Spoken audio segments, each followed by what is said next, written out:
Et à tous. Je suis ravie d'accueillir Christine Nouveau qui vient de Paris. Je l'ai fait tous décembre.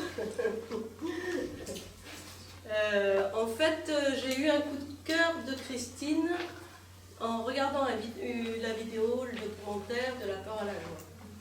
Enfin, je l'ai mis sur mon site internet, je ne sais pas si vous l'avez vu, mais c'est une vidéo absolument magnifique. Il y a 2 femmes et 5 ou 6 hommes. Ouais, 5 hommes. Et voilà, et j'ai trouvé que Christine resplendissait dans ce groupe-là. Donc j'ai eu envie de la faire venir. Et puis il se trouve que je connais bien la maison d'édition voilà, chez Grancher. Et voilà, et j'ai lu son livre donc, que je vous conseille tous. Et c'est la raison pour laquelle j'ai invité Christine, qui va nous parler de ce nouveau paradigme de thérapie qui joint et la spiritualité et la psychologie. Passez une bonne soirée. Merci Christine. Merci. Hein? Comme d'habitude. Comme d'habitude. C'est comme en formation, de ranger de micros sur la table. Je suis vraiment très heureuse d'être là ce soir, dans une ville que je ne connais pas, en plus, Toulouse, j'en entends parler, j'adore votre accent. Et je suis arrivée et on m'a dit il fait 31 degrés. Effectivement, là j'ai senti que c'était une ville qui resplendissait de soleil, de bonne humeur. On m'a parlé du quart d'heure toulousain, on l'a respecté, je crois. C'est parfait. Voilà, nous sommes tout de suite dans le bain et vraiment, je suis très contente que Christine m'ait invitée pour parler de quelque chose qui me tient particulièrement à cœur, effectivement. Alors, un nouveau paradigme, c'est quoi un nouveau paradigme? C'est un modèle en fait. C'est un nouveau modèle de thérapie que je voudrais vous présenter. Et un modèle de thérapie unique parce que dans ce modèle, eh bien vous êtes votre propre acteur de votre guérison. Vous êtes pleinement acteur de votre guérison, à tous les plans. Psychologique, mental, émotionnel et spirituel. Pas mal quand même. Vous devenez votre guérisseur. Alors, ça veut dire quoi ça? Ça veut dire que finalement, pour ça, il faut bien entendu que vous soyez guidé par un principe supérieur. Si nous étions juste guidés par notre conscience limitée, très limitée, et notre mental qui nous tient par le bout du nez, là, pour nous répéter toujours les mêmes bêtises, ça ne pourra pas le faire. Par contre, avec notre conscience supérieure, que moi j'appelle notre âme, d'abord parce que je trouve que c'est un très joli mot, notre âme, et que, ma foi, pas mal de gens entendent également, eh bien, notre âme, c'est un peu notre soleil, quoi. Elle nous éclaire. Et comme elle connaît toute notre vie, elle va nous accompagner dans un très joli tandem. C'est ça l'union de la psychologie et de la spiritualité. C'est comme si votre âme allait vous donner la main pour vous accompagner, pour aller vous montrer tout ce qui est important pour vous. C'est-à-dire vous expliquer qui vous êtes, comment vous fonctionnez, pourquoi il vous arrive telle et telle chose, pourquoi dans votre enfance ça a été malheureux, pourquoi vous répétez sans cesse les mêmes choses également. Et non seulement elle va vous aider à le voir, elle va vous aider à libérer aussi tout ce qui est présent dans ces événements-là, qu'elle va vous amener à revisiter tranquillement, à votre rythme, en fonction de votre niveau de conscience. Et puis en même temps, qu'est-ce qu'elle va faire? Elle va vous en donner le sens. Elle va vous faire comprendre pourquoi vous l'avez vécu. Vous allez comme ça sortir de vos schémas de victimes. On a tous des schémas de victimes au départ. On est tous des victimes. On a tous trouvé que la vie était injuste, parce qu'on a souffert. Et alors le jour où, non seulement vous voyez, vous comprenez, vous libérez, vous savez quoi? Vous allez vivre votre vraie vie. Vous allez lâcher des carcans de souffrance. C'est quoi la souffrance? C'est tout le problème en fait. C'est la souffrance. La souffrance, c'est... la souffrance, c'est ce que je vais quelque part mentaliser autour de la douleur. La souffrance, c'est ce que je me dis de la douleur. Le problème, c'est que si je me le disais qu'une seule fois, voilà, j'ai mal, on m'abandonne, je suis pas bien, j'ai fait quelque chose de pas bien, etc. Et que je me dise, mais alors vraiment très ponctuellement, bon ok, je suis nulle, je ne mérite pas, je me déteste, je me le dirai qu'une fois. Ah, super. Sauf que le problème, c'est que je me le dis une fois et je vais me le répéter toute ma vie. La souffrance, c'est terrible, c'est tout ce que notre mental va grossir au fur et à mesure, et de plus en plus fort, sur un événement initial qui a été douloureux, certes. Et le problème, c'est qu'on devient, à un moment donné, littéralement entourée de cette souffrance psychique, mentale. Un peu, peut-être certains d'entre vous ont entendu parler des formes pensées. On a la possibilité, parfois d'ailleurs avec une vision un petit peu clairvoyante, dirais-je, quand on augmente un peu ses capacités sensorielles, on peut voir autour des gens des espèces d'amas, des bouts là, on a sur la tête, on a autour du corps, c'est pas très beau, puis alors des couleurs pas terribles non plus, il faut bien le dire. Eh bien, si vous voulez, le fait de se répéter les mêmes choses, qui n'a pas souffert, qui ne s'est pas dit « je vis tout le temps les mêmes choses ». C'est-à-dire que non seulement j'attire les mêmes situations, et pourtant je fais tout pour ne pas les attirer, mais en plus, j'en déduis les mêmes choses. C'est-à-dire que je me redonne les mêmes conclusions. Et les mêmes conclusions, ça tourne autour de quoi? Il y a 3 axes, hein. C'est toujours les mêmes. Après, il y a des jolies déclinaisons. C'est toujours les mêmes choses.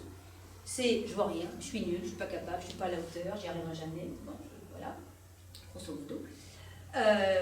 Je ne suis pas aimable, je ne suis pas quelqu'un de bien. Voire je me déteste. Il y a beaucoup de détestation qui traînent dans les coins. Et puis la dernière, c'est ma faute. Je ne mérite pas, je suis quelqu'un de mauvais, je suis un monstre. En fait, on a 3 gros boulets, qu'on alimente comme ça, qu'on alimente, et alors vous savez, ça se répète, ça se répète, ça se répète. Et alors ça augmente en intensité. Et on finit, à force de se répéter ces choses-là et de tirer les mêmes conclusions des mêmes situations qu'on rencontre, d'échecs bien entendu, par former autour de nous une espèce de carcan, de corset, qui nous isole littéralement du monde, qui restreint notre champ de liberté, notre champ de potentiel. Petit à petit, on y voit de moins en moins. De petit à petit, on respire de moins en moins. On est corseté. C'est un corset psychique. Et puis là-dedans, on avance, je vous le fais, ça fait un peu ça, quoi. Avec la tête hors de l'eau, jusqu'on a le tuba. C'est un peu ça. Quand on arrive à la fin de sa vie, on dit, crotte, qu'est-ce que j'ai fait? J'ai pas été moi-même. Ni une bonne épouse, ni un bon mari, ni une bonne sœur au sens de la fratrie. Est-ce que j'ai été une bonne mère? Est-ce que j'ai été un bon père? Je vous rassure, vous avez tous été des bons pères, des bons maris, mais ce n'est pas la question. C'est ce que je m'en dis, moi, qui me fait souffrir. Est-ce que tout le monde me suit? Non. Autrement dit, je suis en train de faire la différence entre 2 choses qui sont essentielles. La douleur, qui est inévitable. On a tous des moments où on va rencontrer des événements qui sont douloureux. Parce que c'est comme ça qu'on va se construire. Et la souffrance, qui est ce que je me dis de la douleur. Et qui, elle, va continuer de me programmer. C'est toutes les interprétations que je fais sur cette douleur. Okay? Prenez un enfant. Un enfant qui... on va dire un enfant dans le ventre, tiens. Un bébé, un embryon, qui est dans le ventre. Bon, il est bien dans le ventre, je dirais, il roupiote, voilà, c'est tranquillou. Tout va bien. Ça ronronne. Et puis à un moment donné, il entend ses parents dire « Bon, écoute, c'est surtout la maman qui dit d'ailleurs, je suis allée voir le médecin, il est sûr que c'est une fille. Je t'avais bien dit qu'il fallait qu'on repeigne la chambre en bleu. Ouais, sauf que moi, je suis un garçon. Et quand je entends ça, c'est une catastrophe. Tout d'un coup, ce monde dans lequel j'évoluais de façon plan-plan, tout ça, tout allait bien, il me tombe sur la tête. Tout d'un coup, qu'est-ce qui se passe? J'ai la douleur de ne pas être conforme à ce que mes parents veulent. Autrement dit, je suis un garçon, mais ils attendent une fille. Autrement dit, regardez, il y a la douleur de se dire je ne suis pas celle qu'ils attendent, mais à côté de ça, de ce point d'impact douloureux, je vais mettre en place tout un tas de croyances. Et ces croyances, c'est je ne me suis pas construite comme ils le voulaient. Je leur fais du mal. Ils vont être déçus. Peut-être ils vont m'abandonner. Je ne serai jamais heureux. Être un garçon, c'est pas bien parce qu'ils aiment les filles. Est-ce que vous avez compris? Tout l'enchaînement là de pensées limitantes, négatives, que je vais créer autour d'un événement. Un événement qui a été douloureux, certes. Le problème, c'est que comme l'événement est douloureux et que j'y mets des interprétations, la douleur avec les interprétations, ça crée des croyances. Et qu'est-ce que c'est qu'une croyance? Une croyance, c'est une pensée très énergétisée qui, à un moment donné, se fiche dans mon psychisme, elle s'enfonce, elle s'enclave. Et après, eh bien, elle a la propriété de boucler. Et elle se reconfirme en permanence. Ça boucle, ça boucle. Et en plus, elle s'intensifie. Autrement dit, toutes ces interprétations que j'ai faites sur moi à ce moment-là, non seulement je les vis là dans le moment, mais je vais les traîner toute ma vie, jusqu'à ce qu'un jour je décide de m'en débarrasser. C'est ça la souffrance. C'est ça ces formes pensées qu'on alimente en permanence, tout le temps, et qui nous emprisonnent. C'est une prison. Vous savez, même la souffrance, je me disais là, même la douleur physique. Vous savez qu'en hypnose et dans certaines méthodes, eh bien on s'est rendu compte qu'une douleur physique, qui est une douleur, et là vous allez me dire, bah, la douleur physique, c'est la douleur physique, hein, je veux dire, j'ai mal au genou, j'ai mal au genou. Je vous dirais, il y a peut-être des raisons pour lesquelles vous avez mal au genou, mais enfin ça on s'en fiche pour l'instant. Ce qui est plus intéressant, c'est que ce qu'on va traiter en premier, par exemple en hypnose, c'est pas la douleur, c'est la peur de la douleur. C'est-à-dire qu'à partir du moment où j'ai la douleur, j'ai peur que ça revienne. Eh bien, quand on mesure en intensité, entre guillemets, la part de la vraie douleur, de la part de ce que je me dis de la douleur, de la peur que j'en ai, la douleur c'est du 30%. Et c'est 70% la peur de la douleur qui arrive. C'est intéressant. Même à ce niveau-là physique, ce sont encore les croyances qui nous mettent dedans. Et qui en rajoutent. C'est une surenchère. Autrement dit, qu'est-ce qu'on fait avec les croyances? On se programme, on se conditionne. Alors, il y a déjà la croyance, c'est que moi, j'ai pas le paperboard, j'ai oublié de le dire. Moi, c'est pas grave. Donc, on va le mettre dans ce sens-là, avec la ligne du temps par là. Il y a un événement douloureux, certes. Aïe, ça fait mal. Et puis, hélas, il y a tout ce que je me dis autour. Et au lieu de laisser cet événement douloureux et de passer à autre chose, tout ce que je me dis autour va se répéter, croître en intensité. Jusqu'à l'adulte, là, que vous êtes là dans la salle. C'est clair, ça? Bon, alors.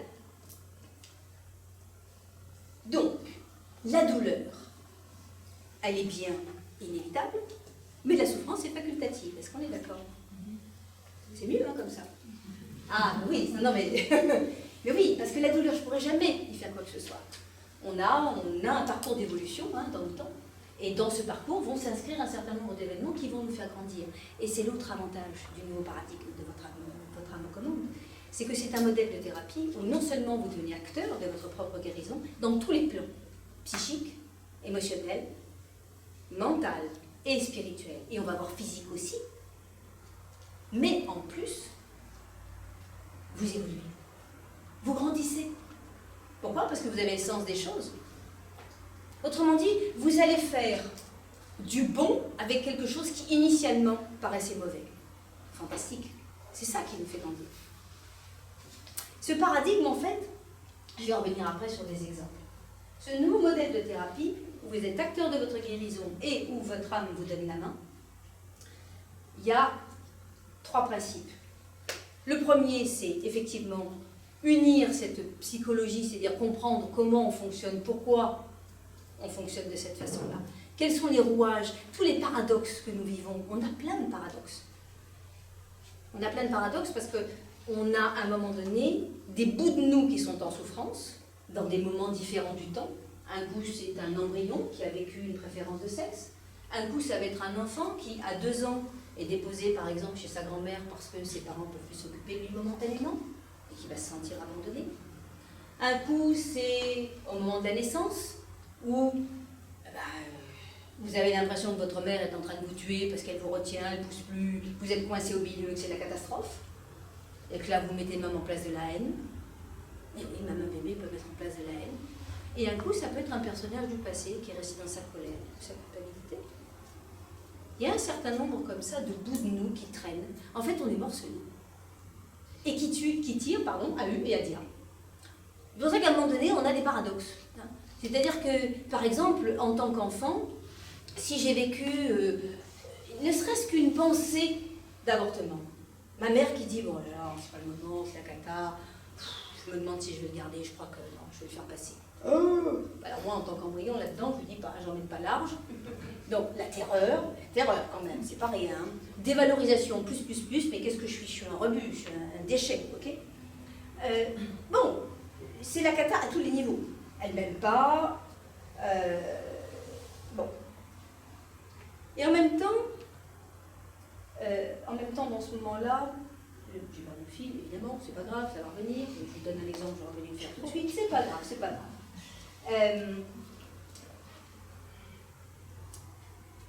Ces bouts de nous, c'est un bout de nous par exemple où je me dis que le monde est tellement méchant et injuste que si je ne peux pas compter sur ma mère parce qu'elle a envie de me tuer, sur qui je vais pouvoir compter, que quelque part, je vais développer une forme de paranoïa ou de phobie sociale. Qui plus est, si la tentative d'IVG est avérée. Qu'est-ce que c'est la phobie sociale? C'est un sentiment extrêmement limitant et très, très douloureux, où s'approcher des gens, c'est dangereux, parce qu'il faut s'en méfier. Et finalement, en tant qu'embryon, ce que j'ai décidé, c'est de me protéger. C'est tout ce que je peux faire. Mais en même temps aussi, et je ne fais pas du macronisme, en même temps aussi, qu'est-ce qui se passe? Eh bien, j'ai quand même besoin d'amour. En tant qu'embryon, là, j'ai l'impression que ma mère ne m'aime pas. Alors il y a une partie de moi qui va se protéger. Peut-être qu'il va vivre un peu en sauvage, vous savez. Et j'avais une cliente comme ça, elle se réjouissait d'aller dans les soirées avec ses copines, enfin des amies, des bonnes amies. Ses amies se réunissaient, je dirais, peut-être 3-4 fois par an, et c'était des moments de joie pour elle. Sauf que ces moments de joie, moi j'ai dit, ça y est, je vais les trouver, puis je me sens en confiance et en sécurité. Eh bien, elle les loupait tous, elle se les sabotait tous. Pourquoi? Parce qu'elle se mettait dans un petit coin en se disant, oui, mais finalement, elles sont intéressantes, elles ont des choses à se dire, puis moi, qu'est-ce que j'ai à dire? Et puis, est-ce qu'elles ont vraiment envie que je sois là? Et résultat, à la fin de la soirée, où tout le monde avait bien rigolé, etc., elle était dans son coin, elle repartait. Je dis, mais enfin, mais comment ça se fait que je... Parce qu'elle en avait besoin de ses amis. Le paradoxe, c'est ça. Le paradoxe, c'est que j'ai peur des gens, et surtout je m'en protège, etc. Mais en même temps, j'en ai tellement besoin, j'ai besoin d'amour et d'affection. Intéressant. Deuxième principe dans ce nouveau paradigme de votre âme en commande, eh bien, c'est que c'est votre âme qui connaît tout et qui vous mène par la main là où c'est bon pour vous. Ça, c'est essentiel. C'est-à-dire qu'elle a enregistré toute votre histoire. Alors, faisons tout de suite la différence, c'est pas votre cerveau qui enregistre. Est-ce que je suis claire? Parce que vous savez quoi? Quand vous êtes un petit embryon qui est gros comme ça, et qui a un amas de cellules, stade morula, vous voyez, c'est stade, c'est un peu de bouboule, il n'y a même pas d'embryon de patte, il n'y a rien. À ce stade-là, vous retrouvez que vous pensez, que vous décidez, que vous vivez des émotions pas possibles, okay, et que vous prenez des décisions qui vont impacter toute votre vie. Intéressant son cerveau quand même. Et il n'y en a pas l'ombre d'un, ça je peux vous le dire, même pas le petit cerveau reptilien qui est en construction. On est à peine dans la différenciation. Autrement dit, notre mémoire, ce n'est pas notre cerveau qui la possède, fort heureusement, parce que sinon on serait bien couillonné. Parce que tous ces moments difficiles, ces douleurs qu'on a vécues dans notre vie, on les a oubliés. Les plus importants, on les a oubliés, parce que c'était trop douloureux. Comment vous voulez vivre avec des douleurs de « je ne suis pas conforme, ma mère tente de me tuer », je vis un trauma quand je suis enfant, qu'on me bat, ou pire qu'on m'abuse. Que par exemple, dans une vie du passé, j'étais chef de régiment et que j'ai envoyé tous mes hommes à la mort parce que j'ai obéi aux ordres d'un chef, bêtement, alors que je savais qu'on allait tous au casse-pipe. C'est pas facile de continuer avec des choses pareilles. Ça, c'est une vraie culpabilité. Et elle va revenir. Comment je fais pour vivre avec ça? Mais j'oublie. J'oublie. Ça, l'oubli, c'est la fuite. C'est la fuite de la conscience. Et donc, dans le cerveau, ça fonctionne très bien. Parce que tout d'un coup, au lieu d'avoir, je dirais, une mémoire, comme on dit, autobiographique, c'est-à-dire que je suis capable de me raconter mon histoire et de la raconter aux autres, et bien, ce moment douloureux, il va s'éclater. Il s'éclate, un coup dans l'hippocampe, un petit coup dans les noyaux italiens, et zou, un peu, enfin voilà. Mais il n'y a rien dans le cortex. Autrement dit, il n'y a plus de traces là. C'est bien là quelque part, mais morcelé. Vous savez, comme des fois les flashs de reviviscence qu'on peut vivre. Okay. Donc, s'il n'y avait pas une dimension à nous qui soit capable d'enregistrer tout ce qui s'est passé, on ne pourrait pas revenir à l'origine. Et du coup, le libérer. Parce que c'est là qu'il faut revenir. Et ça, c'est notre âme qui nous prend la main et nous dit, ben voilà, hop, je t'amène là. Alors, la bonne nouvelle quand même, c'est que quand elle vous amène là, je vous rassure, elle va nous faire revivre un petit peu, mais dans une version très allégée des émotions de l'époque. Voilà. Non, mais ça, c'est quand même le point le plus important, parce que si c'est pour revivre la même chose, c'est sûr que moi, je ne serais pas là où je suis, puis vous-même, d'ailleurs, vous ne seriez pas non plus dans cette salle. Mais d'accord? C'est très important, ça. Qu'est-ce que c'est que quelques minutes, quelque part, de revivre un truc en version light, XXL light, ok, alors que finalement, ça fait combien? 30, 40, 50 ans qu'on vit les mêmes souffrances, à répétition et de plus en plus fort. Et qu'en plus, il y a toutes celles qu'on vient de passer et il y a toutes celles à venir. Parce que ça va continuer. Une programmation, c'est une programmation. Donc ces quelques minutes-là, notre âme, elle nous amène, hop, hop, hop, elle met de la lumière là-dedans, nous explique tout. On lâche les paquets émotionnels. Et on respire. Et on enlève un grand pan de la prison. Tout d'un coup, je vois la lumière. Ah ouais. C'est chouette. Alors, elle est arrivée par le haut, parce que c'est votre âme, puis tout d'un coup, je commence à voir le monde autrement, dis donc. Et moi aussi, par la même occasion. Je commence même à interagir avec ce monde, correctement. Intéressant. Autrement dit, votre âme ne peut pas vous amener, votre conscience supérieure, dans un endroit, à un moment donné de votre vie, à un événement, que vous ne soyez pas en mesure de gérer à tous les niveaux, psychique, émotionnel et mental. Elle connaît votre niveau de conscience. C'est pour ça qu'elle vous fait travailler à votre rythme. C'est pas beau ça? Franchement. Le tandem, quoi, l'équipe. Je dirais que l'équipe, elle est à 3, parce que vous donnez à votre âme, et puis il y a le thérapeute, et c'est le troisième point, le troisième principe du paradigme, qui est que c'est le non-dirigiste. Autrement dit, le principe, c'est qu'un thérapeute, il est là pour vous poser des questions. Et c'est à vous de découvrir tout ce que votre âme est en train de vous montrer. Et vous le découvrez comment? Non pas avec la tête, en vous disant, ben tiens, moi je pense que peut-être elle m'a amené là. Non, non, ça ne va pas le faire. Non, non. Vous ressentez les choses. On vous pose des questions, et vous ressentez, et ça arrive. Et du coup, petit à petit, votre âme, elle éclaire l'endroit où vous êtes arrivé. Ben, je sais pas, ça peut être dans la vie intra-utérine, par exemple. Des fois, c'est juste avant de vous incarner. C'est beau, ça, la conscience. Parce que même quand il n'y a pas de cellule, elle est déjà là. Je me rappelle une dame comme ça, qui était près de son père. C'était très rigolo. La séance s'ouvre, je lui dis, c'est comment? Ben, je regarde mon père. Ah oui, et il est comment, votre père? Oh, qu'est-ce qu'il est jeune? Ah oui, jeune. Oh oui, il a une vingtaine d'années. Ah oui, elle n'était pas née encore à cette époque. Hein. Et qu'est-ce que je le protège? Ah, vous le protégez de quoi? Il y a des dangers autour de lui. Elle l'a protégé comme ça pendant, bien 2 ans, avant de s'incarner dans la femme qu'il va rencontrer. Et en plus, elle a eu le culot de me dire, et c'était rigolo, mais c'était tellement mignon, un peu comme quand un enfant vous raconte des choses quand il revient de l'école. Il a fallu que j'aide un peu parce que alors maman, c'est une emmanchée de première. Pas beau ça. C'est ces deux-là qu'elle voulait. Ça faisait 2 ans qu'elle observait son papa, parce que c'était avec son père qu'elle avait déjà vraiment un lien important, qui est d'une vie avant, qu'elle a découvert après. Et en fait, elle avait aussi beaucoup d'amour pour sa maman, hein, qui était étudiante à l'époque. Et elle a œuvré pour les deux. Vrai, alors je vous rassure, hein, c'est une petite conscience désincarnée, elle n'a pas pu les forcer physiquement, vous voyez, à se toucher. Mais c'est avec ses pensées d'amour, c'est ça qui a fait la différence. Enfin, en tout cas, c'est ce qu'elle s'est dit. Mais j'ai trouvé ça tellement beau. Vous avez vu? C'est incroyable, hein? Donc, il y a des moments comme ça qu'on a vécu, des moments chouettes aussi, hein, comme ça qu'on retrouve. Il n'y a pas que des trucs douloureux. Mais notre âme, elle nous ramène dans des moments où, en fait, elle nous libère. Nous, on le ressent, parce que le thérapeute s'est fait que nous poser des questions. Du coup, on découvre, on est arrivé. Et puis, non seulement on découvre, on est arrivé, mais après, notre âme, elle nous fait des commentaires. Et ben voilà. Voilà ce que tu n'avais pas compris à l'époque. Parce qu'une interprétation, c'est une interprétation. Si je me dis que je ne suis pas conforme parce que je ne suis pas du bon sexe, le problème, c'est que j'ai mis là un bout de moi que j'ai enclavé dans le passé et qui va le croire toute sa vie. Alors que dans la réalité, bah les parents, c'est bien moi qui voulais. Là, c'est mignon ça. C'est bien moi qui voulais. Parce que c'est leurs âmes qui me voulaient.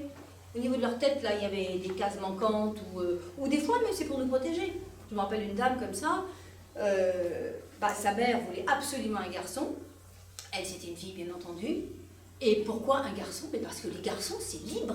Parce que les garçons, ça commande. Parce que les garçons, ça s'en tire toujours dans la vie. Les femmes, elles finissent soumises, malheureuses.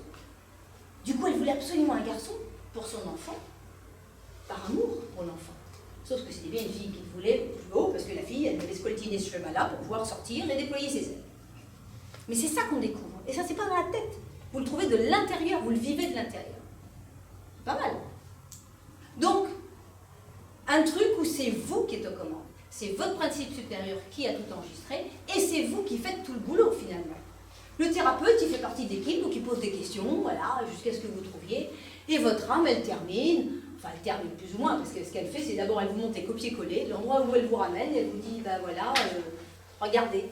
Regardez ce qui se passe là quand vous êtes un embryon, et regardez votre vie aujourd'hui. Ben, c'est la même chose. Ça a bouclé, ça n'a pas arrêté de boucler. Là, vous le voyez. Vous avez comme des petites guirlandes de Noël qui s'allument. On voit tous les moments où ça s'est répété. Enfin tous, on en voit une partie. Et ben, quand vous avez compris que, ah ben je comprends pourquoi elle m'a ramené là, c'est extraordinaire quand même. Et après, ben, elle vous dit, ben voilà, il y a des choses que tu n'as pas comprises à l'époque. En fait, tu n'as pas vu que tes parents t'aimaient. Tu n'as pas vu qu'il y avait, par exemple, s'il y avait un non-désir, il y avait à un moment donné un non-désir, mais il était ponctuel. Ou peut-être que c'est un non-désir qui effectivement était avéré, c'est-à-dire, ben, j'avais vraiment pas envie d'un enfant. Hein. Sauf que c'est ce non-désir-là qui va permettre à cet enfant en question eh bien, de développer des ressources. On vient tous développer des ressources. C'est très important. C'est parce qu'on rencontre des obstacles. C'est parce que justement on est confronté à des limites qu'on va être obligé de développer à l'intérieur de nous des stratégies particulières. C'est le deuxième pendant. Les stratégies, c'est pour arriver à survivre, arrêter de souffrir, tenter d'être aimé. Tout ça, ça nous fait développer des points particuliers. Et c'est le sens aussi. C'est le sens dans cette vie, de rencontrer ces obstacles. Je vous ai dit, la douleur est inévitable. On doit la développer, enfin on doit la vivre, la douleur. En tout cas jusqu'à un certain point, après on ne la vit plus. Mais au début, on doit la vivre. On doit la vivre parce que si nous étions au Club Méditerranée en permanence, vous savez ce qu'on ferait? On se mettrait les doigts de pied en bouquet violet et on n'avancerait pas. On est tellement bien, on n'a besoin de rien. Vous savez, c'est comme l'assistanat, hein, je veux dire, à un bout d'un moment, on me donne tout, on fait tout pour moi. Pourquoi est-ce que je me casserais la nénette à bouger le petit doigt? J'ai pas envie. On est tous paresseux. Ça, c'est le côté humain. C'est toutes les facettes humaines dont on est en train de parler. On est tous logés à la même enseigne. On a tous un côté paresseux. Et même ceux qui sont dans l'hyperactivité. Parce que dessous des foyers de la paresse, ça fait partie des paradoxes. C'est rigolo. En fait, on est fondamentalement paresseux. Et on aimerait bien s'appeler tous. Sauf que quand on est souvent dans l'hyperactivité, c'est qu'on a une méchante croyance que si on s'arrête de bouger et de faire, on va être confronté à quelque chose qu'on ne veut pas voir. On va revivre une douleur. Ou alors, peut-être qu'on est en danger. Vous me suivez? Si vous avez vu arriver une aiguille sur le coin de votre tête dans le ventre de votre mère, je peux vous dire une chose, c'est que vous êtes en danger partout. C'est-à-dire, comme vous êtes en danger déjà au sein de votre cercle intime, comment vous voulez que dehors vous ne soyez pas en danger? Du coup, on bouge. On bouge, on évite l'aiguille, et puis voilà, et puis on va continuer de bouger toute sa vie. Après, on a complètement oublié cette histoire. Alors on se dit que, oh, dis donc, qu'est-ce qu'on fait comme truc? On avale, hein. Et en fait, derrière, c'est juste un embryon, le petit bout de vous en souffrance, qui tire les ficelles. C'est lui qui a les jetons. On le comprend. Hein. Mais lui, il est resté enclavé dans son temps. C'est-à-dire qu'il n'a pas grandi. Vous voyez, les bouts de vous, comme ça, qui ont vécu ces souffrances et mis en place toutes ces interprétations. Ben, ces petits bouts de vous, ils sont toujours là. C'est-à-dire qu'en fait, vous ne vous baladez pas unifiés, là, comme moi, je pourrais vous sembler, voilà. En fait, c'est comme s'il y avait un bout de moi ici, un bout de moi un peu plus lointain, encore un qui est au-dessus, par là. En fait, j'avance dispersé. Comment voulez-vous que je réalise ma vie avec ça? C'est juste pas possible, hein? Parce qu'en plus, il n'y a aucune coordination là-dedans. Ils ont tous vécu des trucs différents. Donc, un coup, ça tire par là, un coup, ça tire par là. Et comme en plus, je vois plus rien, parce qu'à force de repenser les mêmes trucs, et ben c'est ça, c'est qu'en fait, regardez, c'est extraordinaire quand même. Vous mettez en place des croyances limitantes, bien entendu, destructrices, qui vont vous faire répéter les douleurs avec je suis pas bien, je m'aime pas, les gens m'aiment pas, et en plus je suis coupable. Vous répétez ça tout le temps. Et en plus, vous avez des stratégies pour essayer quand même d'arriver à émerger un peu la tête de l'eau. Alors les stratégies, par exemple, si j'ai pas de valeur du tout, je vais essayer d'en avoir. La stratégie, c'est... Oh, c'est rigolo. Vous en avez qui vont vous dire, par exemple, bon, j'ai mal, ok, bah c'est comme ça, je trouve que le monde il est méchant, il est dur. La seule chose à faire, c'est m'en protéger, me faire tout petit, me planquer dans les coins. On va pas aller trop en distance, enfin, garder la distance avec les gens. Et comme ça, je vais essayer de plus ou moins raser les murs et de m'en sortir. Puis vous en avez d'autres qui, à l'inverse, vont dire tout ce qui ne me tue pas me rend fort. Voilà, et ceux-là, des fois, vous savez, on est à côté de ces gens-là, il y a qui sont bien et tout. Je t'en fous. En fait, ils ont la même douleur. C'est deux facettes, ok? Mais c'est la même douleur qui n'a pas été digérée. Et à l'intérieur, c'est le même sentiment d'injustice. Ce sont les mêmes colères qui sont à l'intérieur. Parce que la douleur va souvent de pair avec la colère. La colère que ce ne soit pas juste, que ça me soit arrivé. Sauf que votre âme, à un moment donné, elle avait dit, si, c'était très juste. Hein. C'est très juste. Ça paraît pas évident comme ça, hein. Mais c'était très juste. Je me rappelle une fois comme ça, une dame qui a vécu l'enfer à la naissance avec sa mère, enfin l'enfer, entre guillemets, donc plantée au milieu de la filière vaginale, ça ne poussait pas, qu'est-ce qu'elle fiche, elle veut me garder, elle m'écrase, elle veut me tuer, la cata. Bon. Elle a sorti un petit peu de rage normale, c'est voilà, pendant la séance et tout. Et puis le problème, c'est qu'elle a gardé de sa mère une image complètement désastreuse. Voilà, une femme de qui je dois me méfier, qui ne m'aime pas, et qui, au moment où elle devrait me lâcher pour que je prenne mon indépendance et que je me réalise, en fait, clac, elle me fait une entourloupe de première, quoi. C'est-à-dire que là, elle me sabote complètement. Donc, beaucoup de méfiance, et quelque chose à l'intérieur de cette femme qui a coupé au niveau émotionnel, parce que ce sont des stratégies aussi qu'on met en place, hein, pour arrêter de souffrir. Je coupe, je deviens froide ici. Alors là, pour le coup, on parlait de prison, là, tu as carrément un truc bétonné ici. Hein. Béton, plus ou moins large. Et son âme lui a pris la main pour l'amener où? Pour l'amener dans un moment du temps un peu plus reculé, façon fin 18e siècle. Et là, c'était elle une maman, c'était une maman, alors qu'elle n'avait rien d'affiche d'être une maman, qu'elle pensait c'était à vivre dans, je dirais, la haute société, avoir des bijoux, avoir des amants, etc., etc., et qui se retrouve, comme elle le dit, en cloque. Voilà. Excusez-moi l'expression, hein, c'est pas terrible, mais... et le bébé à l'intérieur de son ventre, elle a commencé par essayer de le faire passer une première fois, ça ne marchait pas, il s'accrochait. Ensuite, elle a essayé une deuxième fois, alors les aiguilles, les potions. Et puis ça fichait tellement en l'air sa vie, ce ventre qui s'arrondissait, qu'elle y est allée un petit peu plus fort avec les potions. En fait, elle n'a pas pris une potion, elle a pris, vous savez, c'est queues de persil. Vous connaissez les queues de persil, mesdames? Bon, une recette bien connue que je ne conseille à personne. Des queues de persil que vous mettez, je dirais, dans la partie vaginale, il y a des principes actifs abortifs qui font qu'à un moment donné, effectivement, ça génère des contractions et ça fait évacuer le bébé. Le problème, c'est qu'une femme sur, plutôt 2 femmes sur 3 meurent. Parce qu'il n'y a pas le dosage. Quoi. Et elle est morte. Et elle est morte avec le bébé. Et le bébé, je vous le donne en mille, c'était sa mère aujourd'hui. Donc il y avait un léger contentieux. léger. Qui s'est réglé, forcément c'est ça que nous voulons faire, hein, je veux dire, qui s'est réglé, parce que du coup, elle s'est excusée, le comble, c'est ma cliente qui s'est excusée auprès de sa fille de l'époque pour lui dire, à cette époque-là, j'avais le cœur comme un caillou, je pensais qu'à moi, et en plus, résultat des courses, on en est mortes toutes les deux, ce qui est vraiment le comble du comble. Alors que si je t'avais accueilli, les choses se seraient passées différemment. Ça a ouvert le cœur de ma cliente. Vous savez, il y a des choses extraordinaires. C'est qu'à ce moment-là, cette femme qui n'avait quasiment pas de contact, sauf de devoir avec sa mère, ça ne veut pas dire que, elle avait le devoir, donc elle allait voir avec ses enfants sa mère 4 fois par an, passer une semaine, enfin le truc classique, quoi. Par contre, elle était froide, elle n'avait jamais pris sa mère dans ses bras. Et bien, suite à cette séance, elle s'est mise à voir sa mère de manière différente. Et quelques mois plus tard, ça ne s'est pas fait tout de suite. Il ne faut pas rêver non plus.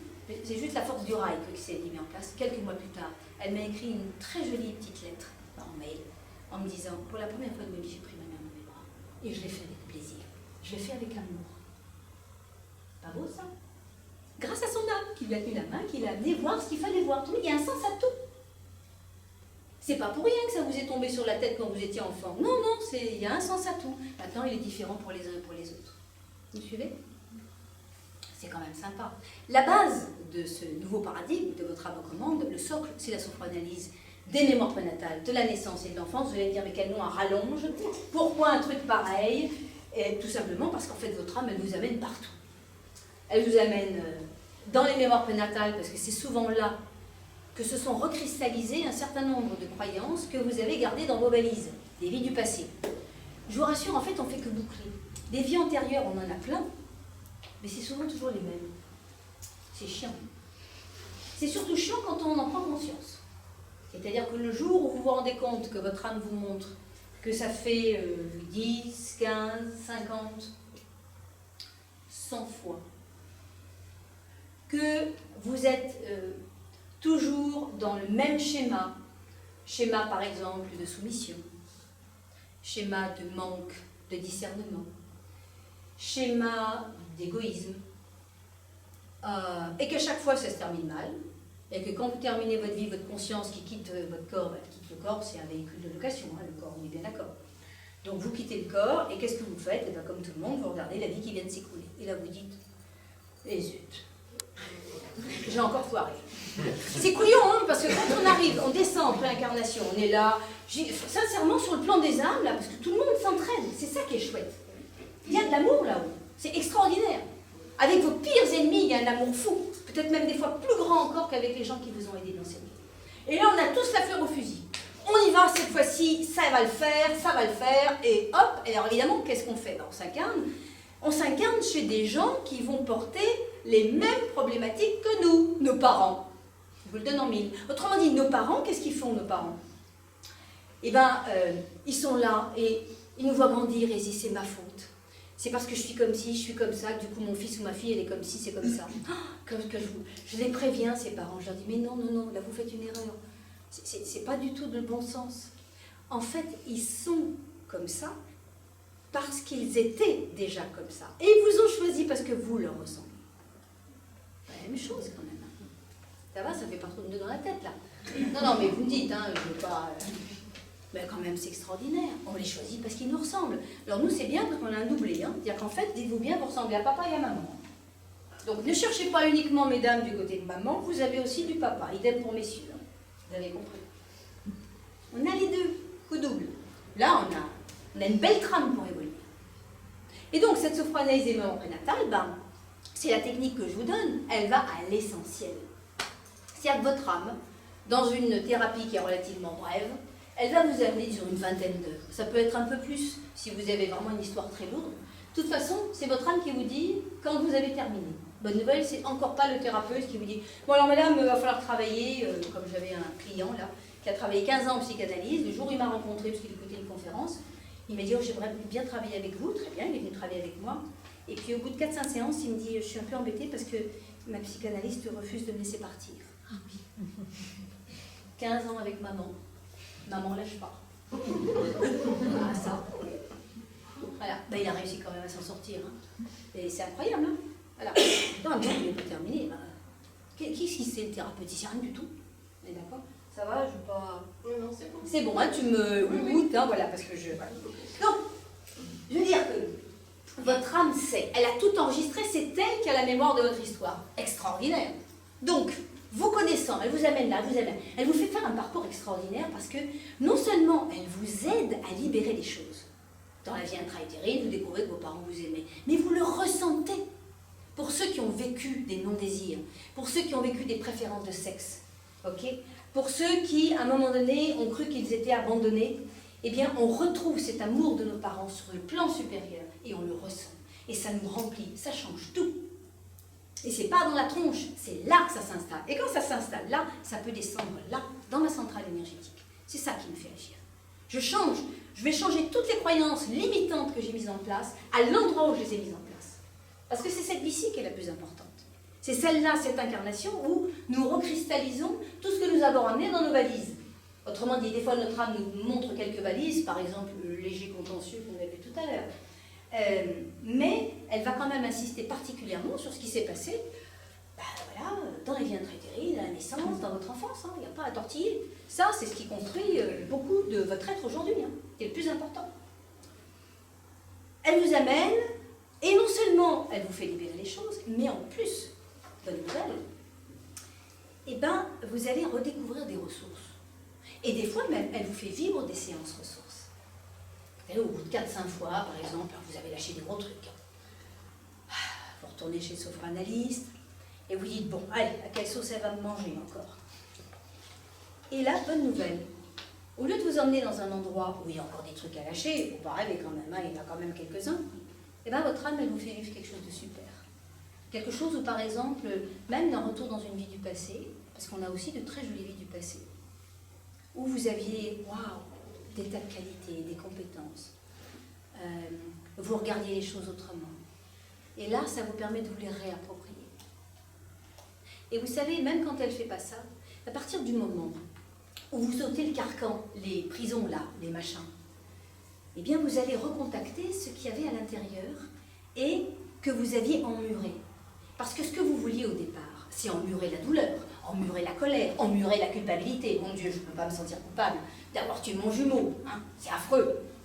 Imaginez que j'ai, par exemple, pu tuer le premier être avec moi dans le ventre de ma mère, c'est une catastrophe, je suis un monstre, je suis un assassin. Tout ça, c'est emmuré. Mais quand on emmure la douleur, la culpabilité, voire la colère, qu'est-ce qui se passe? On emmure aussi la joie, l'amour. Tout ça, c'est pris dans la même nasse. Donc le jour où vous enlevez tout ça, eh bien, il y a quelque chose qui monte, qui est beau. Absolument, c'est comme ça. C'est tout à fait ça. Ça, c'est sympa, merci Tao. J'adore ces clins d'œil. Ça me fait penser comme ça, un jour, je faisais une conférence. Et puis, il y avait également, c'était un très joli jardin. À côté, on avait laissé ouvert parce qu'on crevait de chaud. Et il y a une mésange qui est venue se poser juste là, au moment où il y avait un truc un peu sympa. Autrement dit, voilà, génial, on redécouvre des ressources. Tout d'un coup, on se surprend à faire des choses, à vivre des capacités qu'on ne pensait même pas en rêve qu'on les aurait. Sincèrement, il y a une chose que je peux partager avec vous, c'est qu'il y a 20 ans de ça, ok, j'ai fait une carrière de chercheur, etc. Vous allez dire, bon, t'as quand même la tête qui a fonctionné. Ah oui, ça fonctionnait beaucoup, ma tête. C'est-à-dire, j'étais tout dans la tête d'ailleurs, hein, c'était à peu près ça, ça donnait ça. D'ailleurs, je marchais sur la pointe des pieds aussi. C'est une de mes copines qui m'a dit, c'est curieux, Christine, tu marches sur la pointe des pieds, tu danses sur la pointe des pieds.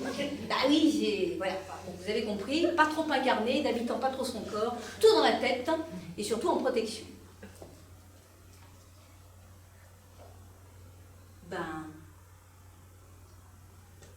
J'ai redécouvert que j'étais, à l'époque, je croyais que j'étais bête. Et que les gens que j'admirais le plus, dites-vous bien, c'était des gens qui étaient capables de jouer aux échecs. Oh, jouer aux échecs, faire des prévisions, faire des machins, des trucs. Je me dis, mais attends, moi c'est du flan, hein. Ils croient que je suis un chercheur. En fait, ils se gourrent. Je ne sais pas comment ça se passe, peut-être c'est le hasard, je vous assure. Hein. Ça aussi, ce sont des choses qu'on se dit. Okay. Et le jour où mon âme m'a permis d'enlever tous mes carcans, il en reste encore quelques-uns qui traînent, des petits bouts de cuirasse qui restent, je continue à bosser sur moi, c'est chouette. Mais je suis toujours de la recherche, hein, c'est la bonne nouvelle. Mais à un moment donné, je me suis dit, mais c'est fou ça, tu travailles dans les profondeurs psychologiques, psychiques, mais je n'aurais jamais pensé que ce fût possible. Même pas en rêve. Il y a 20 ans, même pas en rêve. On m'aurait dit que je serais psy un jour, je vous aurais rigolé le nez. C'est pour vous dire. Et c'est venu tout seul. C'est monté parce que simplement j'avais enlevé tous les pans de ma cuirasse et que derrière, il y avait déjà ça. C'est comme les fleurs de Bach. J'ai lu le bouquin des fleurs de Bach en une nuit. Au bout de la nuit, je l'ai lu juste, je me suis rappelé de tout. Moi, les fleurs de Bach, je les ai connaissées, mais je les connaissais de bien avant, pas dans cette vie-ci. Tout est revenu, comme ça. C'est ça. Ça fait que c'est des cadeaux géniaux, non? C'est ça. Pardon? Je disais, ça fait des économies aussi. Oui, ça fait des économies. Oui, ça. Absolument, Nathalie. Mais, quand même. Autrement dit, regardez, l'énorme chose, c'est que je libère les boulets. Toutes ces fichues croyances négatives, les douleurs, pourquoi je les ai vécues, je comprends le sens. Ce qui veut dire qu'à un moment donné, je vais lâcher tous les masques et les rôles que j'avais mis en place dans tous ces moments de vie. Les masques et les rôles, c'est, par exemple, pour le petit garçon qu'on a vu tout à l'heure qui était dans le ventre, le masque, c'est, puisqu'ils veulent une fille, je vais devenir la fille qu'ils veulent. Sauf que ça, c'est quoi? C'est pas moi. Toutes ces stratégies qu'on met en place pour arrêter de souffrir, okay, c'est en fait pour être quelqu'un d'autre. Je vais leur prouver que j'ai de la valeur. Pour ça, je vais en faire tenter plus. Mais c'est pas moi, je respecte pas mon rythme. Je suis quelqu'un d'autre. Je vais devenir séducteur. Je vais les séduire pour avoir un peu d'amour. Ou un clown pour les faire rire. Je vais devenir parfait, comme ça ils vont m'aimer. Vous me suivez? Je vais devenir irréprochable, comme ça ils ne verront pas qu'en fait je les égouille au passage. Le jumeau, ils ne verront pas. Irréprochable, toujours bien aligné, mes valeurs morales. Vous voyez ce que je veux dire? je vais devenir un grand sauveteur. Puisque j'ai cru que je leur ai fait du mal, je vais tous les sauver. Alors moi, je voulais tous les sauver, mon père, ma mère, puis le monde entier, pendant qu'on y est. Vous avez compris? Mais c'est pas moi. Autrement dit, vous avancez. Alors la bonne nouvelle, c'est que vous avez quand même développé des ressources. Je voudrais bien vous froncer les sourcils. En devenant sauveteur, en devenant clown, vous mettez en place de très jolies ressources. Être capable de faire rire les gens, c'est pas mal. Ça les met à l'aise, etc. Ça fait rire en société, c'est bien. Sauver les gens, ça développe la fibre de l'ouverture de cœur, on est d'accord? Vous l'avez. Du coup, le sauveteur, vous savez, quand il y a quelqu'un là qui va pas bien, il le repère tout de suite. Oh, ça va pas, monsieur? Je peux vous aider peut-être. Attendez, je vais vous apporter quelque chose. Ça, c'est le sauveteur. Il m'a rien demandé, bien. Mais moi, j'ai vu qu'il y en a un qui souffrait tout de suite. Je m'excuse, hein, je vous ai pris au hasard. En fait, c'est ça le truc. Autrement dit, oui, j'ai développé une capacité à voir la souffrance, ce qui est le début de l'ouverture de cœur, bien. Mais le problème, c'est que le sauveteur, il cherche quoi? Ben, il cherche à être aimé. C'est-à-dire qu'en m'occupant des autres, d'abord je me donne de la valeur. Je suis quelqu'un de bien parce que j'aide. Ça, je me le dis en sourdine, je ne le dis pas consciemment, hein, je vous rassure. J'étais sauveteur, je connais bien le truc dans le fond. Hein. Et puis, je me dis aussi que en étant sauveteur, eh ben, il va bien voir que je fais quelque chose pour lui. Alors il va me dire merci, il va me dire que je suis quelqu'un de bien. Sauf que le problème du sauveteur, c'est que il sauve tout le monde et il n'y a personne qui le remercie. Pourquoi? Parce qu'il n'a pas demandé. Il y va direct. Quand vous donnez quelque chose à quelqu'un qui n'a pas demandé, bah, il ne vous dit pas merci. Par contre, il prend à boule. Ah ouais? Et vous, qu'est-ce qui se passe? Ben, vous cherchez à remplir le vide là que vous aviez parce que vous avez l'impression que vous n'avez pas eu d'amour quand vous étiez enfant ou bébé. Ben, finalement, le vide, il s'intensifie, ça devient encore pire. Au bout d'un moment, vous savez quoi? Ben, ça vous fait colère. Mais c'est pas possible qu'ils ne me reconnaissent pas. Hein. Alors ben, du coup, je vais changer de tactique. Au lieu d'être sauveteur, ben, je vais devenir un peu manipulateur. Je vais le forcer, moi, à me dire que quelqu'un de bien ou à venir me voir, etc. Le fameux triangle de Cartman. C'est-à-dire qu'en fait, je suis en train de vous parler, dans ce clown, ce séducteur, ce parfait, cet irréprochable, ce sauveteur, de ressources, parce qu'elles sont là quand même. Mais enchaînées. Enchaînées à quoi? Enchaînées au bout de vous en souffrance, là, qui a toujours sa douleur à l'intérieur, qui n'a pas compris pourquoi, et qui est toujours une victime. Donc il faut enlever ça. Pour enlever ça, on fait quoi? On retourne avec votre âme en commande, vous retournez à l'endroit, avec votre âme bien entendu, où vous avez mis en place ces croyances limitantes, vous nettoyez tout ça, vous transmutez. C'est de la transmutation. Tout ça, ça se transforme en lumière. Okay. Ah! Et alors, bonne nouvelle, du coup, ça se fait, mais quasi instantanément, tout ça, vous le ramenez dans l'ici et maintenant. En fait, vous ne l'avez pas quitté, l'ici et maintenant. Vous avez juste visité une partie de vous. Mais on n'est même pas dans le temps, on n'est même pas dans le passé. On est dans cet ici et maintenant. Et là, vous revenez avec la lumière, et alors, bonne nouvelle, vous gardez la ressource, mais cette fois-ci, elle est libre. C'est une vraie ressource. Là, c'est de la véritable ouverture de cœur. Je suis plus sauveteur. Par contre, j'ai la capacité à voir la souffrance chez les autres, ce qui me permet de les accompagner. Mais vous savez ce que je fais? Ben, j'attends qu'ils viennent me trouver en cabinet, pour me dire, si j'ai besoin d'aide, c'est parfait, je suis là. T'es sûr que tu ne peux pas le guérir toi-même? Non, ok, c'est parfait, je suis là. Je suis plus sauveteur. Et ce que je vais faire aussi, c'est que je ne vais pas les aider au sens où eux, par exemple, attendraient que je les aide. J'aurai acquis la capacité à leur donner ce dont ils ont besoin. Et parfois, c'est un coup de pied aux fesses. Il n'y a pas que des bisounours dans la vie. On est d'accord, des fois, on a besoin d'être secoué, hein, tout simplement. Et là, je ne suis plus dans le sauveteur. Je suis dans quelqu'un qui est responsable. Ce qui est fantastique, c'est que votre âme aux commandes, elle vous amène à sortir définitivement de la victime. Et finalement, à prendre votre responsabilité. Et ce n'est pas un vain mot, et ce n'est pas non plus dans la tête. Le jour où vous la prenez, à ce moment-là, vous donnez vous-même. Et vous vivez votre vraie vie. En dehors des carcans. Il n'y a plus de carcans. Vous êtes vous-même. Vous avez enfin ce potentiel à votre disposition et vous pouvez déployer vos ailes. Chacun est venu sur Terre pour ça, déployer ses ailes. Mais la bonne nouvelle, c'est que le chemin est devenu spiritualité. Moi, j'appelle ça comme ça. Pourquoi? La spiritualité, c'est pas de la religion, c'est pas un truc qu'on se colle dans la tête, un dogme qu'on vous dit, etc. Cela étant, la religion est très bien et elle a été nécessaire, elle est nécessaire. Elle donne, à certains en tout cas, une certaine rigueur morale, ça permet d'évoluer. Mais ce n'est pas de la spiritualité.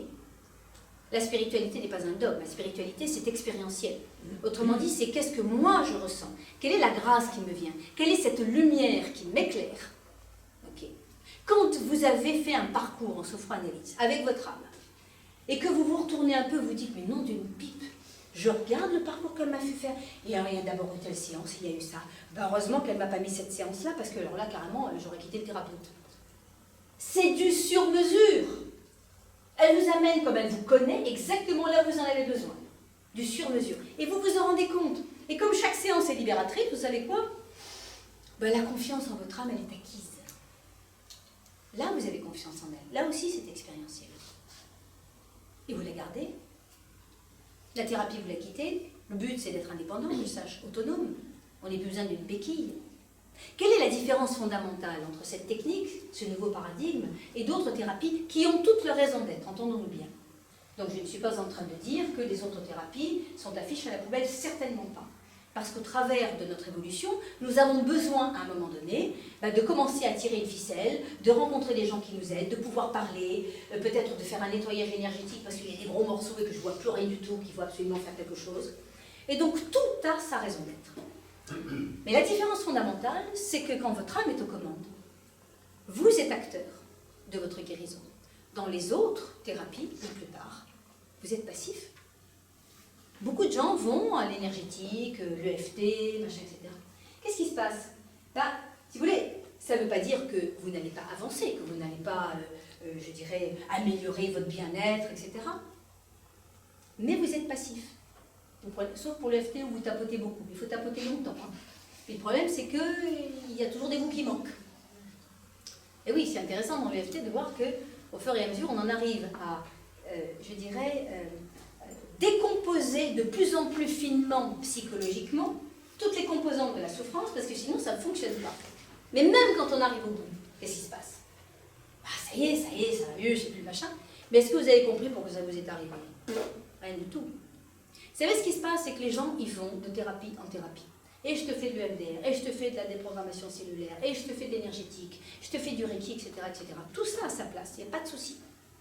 Sauf que ça recommence toujours. C'est-à-dire que ça va mieux, ça va bien, mais à un moment donné, boum. Ou alors, le symptôme il disparaît. C'est génial, le symptôme disparaît. Enfin, je l'ai eu, et il réapparaît d'une autre façon. Vous n'avez pas compris. Tiens, c'est curieux, là j'ai développé ça. Vous sortez d'une addiction, par exemple, pour foncer dans une autre. Parce que fondamentalement, vous n'avez pas trouvé ce qui vous manquait. Est-ce que tout le monde me suit? Non. Autrement dit, dans ces thérapies, c'est un peu la façon de prendre comme un médoc. C'est pas... la souffrance, c'est la souffrance. Dans une pipe, on a tous souffert. Et je la comprends parfaitement. Et je ne jette absolument pas la pierre et je ne mettrai aucun jugement de valeur sur quelqu'un qui cherche un médoc pour soulager sa souffrance. Et puis, il y a une catégorie de gens qui en auront marre de souffrir parce qu'ils voient que c'est toujours répétitif. Et c'est à ceux-là que je m'adresse. C'est-à-dire ceux qui, à un moment donné, ont vu que la souffrance, c'était toujours la même. Ils avaient toujours les mêmes pensées. Vous savez, on fait 90% des mêmes pensées. Juste un truc de dingue. Vous ne faites que du vieux. Dans mon livre, j'ai dit, c'est simple. Un jour, dans un des événements douloureux, vous avez écrit une page en noir. Et le problème, c'est que cette page en noir, avec toutes les interprétations qu'il y a, eh ben, elle s'est collée sur toutes les pages de votre journal de vie. Autrement dit, là, on va être le 21 septembre, ok, et vous êtes supposé ouvrir une page blanche. Le pied, on se lève le matin en se disant, c'est un nouveau jour dans ma vie. Non, c'est pas vrai. Il y a déjà les 3/4 qui sont écrits. En fait, tu n'as plus que ça pour faire ta vie. Vous avez compris? C'est tout ce qui reste. Le reste est déjà conditionné. Donc, c'est juste que vous pouvez choisir, et vous avez le choix aujourd'hui, et c'est un cadeau. Moi, je dis que cette thérapie qui nous a été donnée, je suis toujours chercheur, hein, c'est un cadeau de nos âmes pour l'humanité. Et je pèse mes mots. Pourquoi? Parce qu'elle nous permet de devenir totalement artisans, créateurs de notre vie, en grandissant en conscience et en ouverture de cœur. Et pour l'instant, c'est la seule méthode que je connaisse comme ça.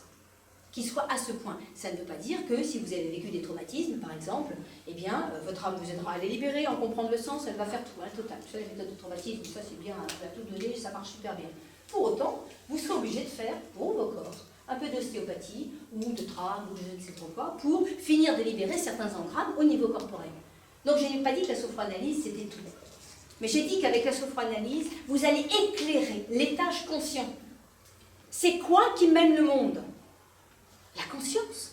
Même les chercheurs aujourd'hui, ils disent, en fait, toute la création, eh ben, ça viendrait d'un énorme réservoir de conscience. Ah, ça c'est bien ça.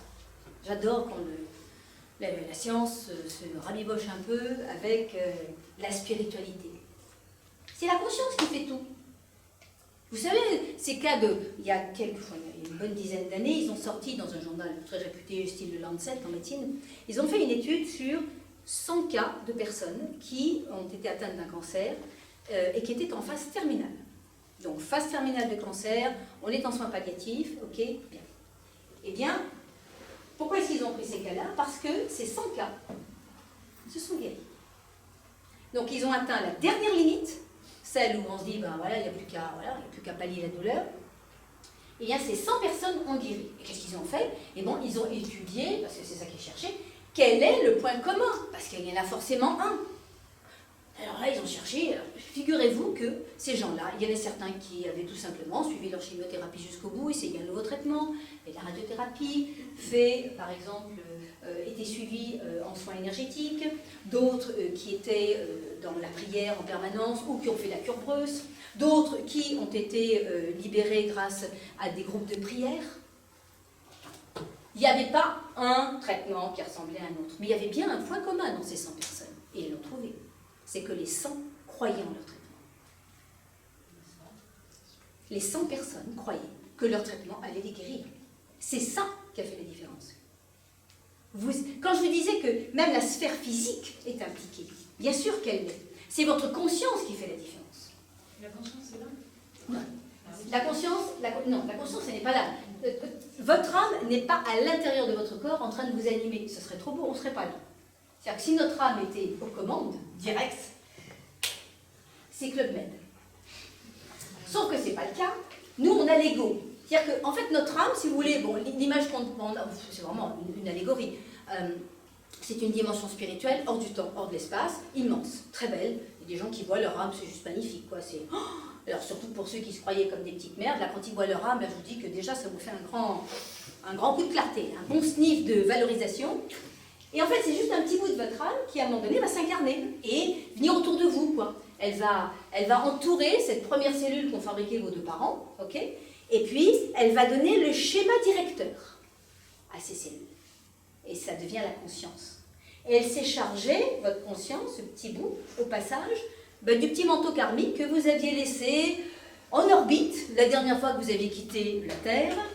Parce que pour monter, on est obligé de s'alléger. C'est-à-dire que toutes vos croyances limitantes, les colères qui n'avaient pas été exprimées, les sentiments d'injustice, vous récupérez le manteau au passage. C'est pour ça que ça devient un petit peu plus dur quand on approche de la Terre. Là, je le raconte dans le bouquin, c'est trop rigolo. C'est bon, on parle à fleur au fusil, puis là, au fur et à mesure, on freine des cas de fer. Mais bon. Et donc, votre âme, en fait, elle donne le schéma directeur, c'est-à-dire qu'elle sait pertinemment ce que vous devez travailler, ce qu'elle doit travailler aussi. Elle n'est pas parfaite, votre âme. Elle aussi. Mais elle ne peut le faire que dans l'expérience, que dans l'incarnation. On doit le vivre à l'intérieur. C'est toujours expérientiel. Donc, c'est notre conscience, du coup, qui va prendre les commandes. Et notre conscience, c'est ce que je dis, ce que je pense, ce que je ressens, ce que je fais en ce moment. À l'instant T, c'est ça ma conscience. Ok? Ça y est, vous voyez la différence? Ouais. Autrement dit, oui, alors, je ne sais plus parce qu'on est parti sur ça, mais je ne sais plus ce que je disais, mais c'est pas grave. Bref. Donc,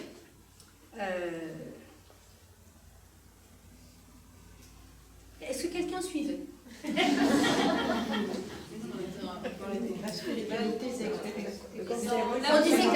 On disait que la spiritualité, merci infiniment, est expérientielle. C'est-à-dire que, comme vous allez cheminer avec votre âme, dans certains couloirs du passé, et là, on n'est pas sur les visiteurs, hein, mais on a quand même des bouts de nous qui sont coincés dans les couloirs du temps, ça, il faut le dire quand même.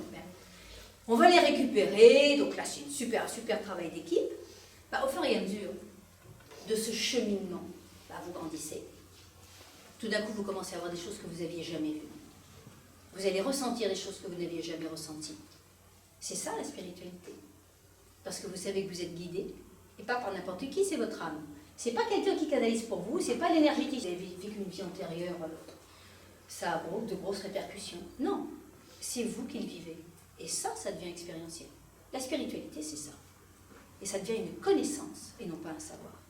Même si vous avez lu tel bouquin, même si vous lisez mon bouquin, où il y a plein d'histoires, etc., c'est le jour où vous allez vivre votre histoire à vous. La revivre, mais pour la comprendre autrement, et enfin déployer ses ailes qui, pour l'instant, sont enfermées dans le carcan. Il ne faut pas rêver. Vous n'êtes pas vous-même, sauf si vous avez fait ce travail, bien sûr. Vous me suivez? Oui, c'est bon. Là, j'ai un signe, là, c'est... Question.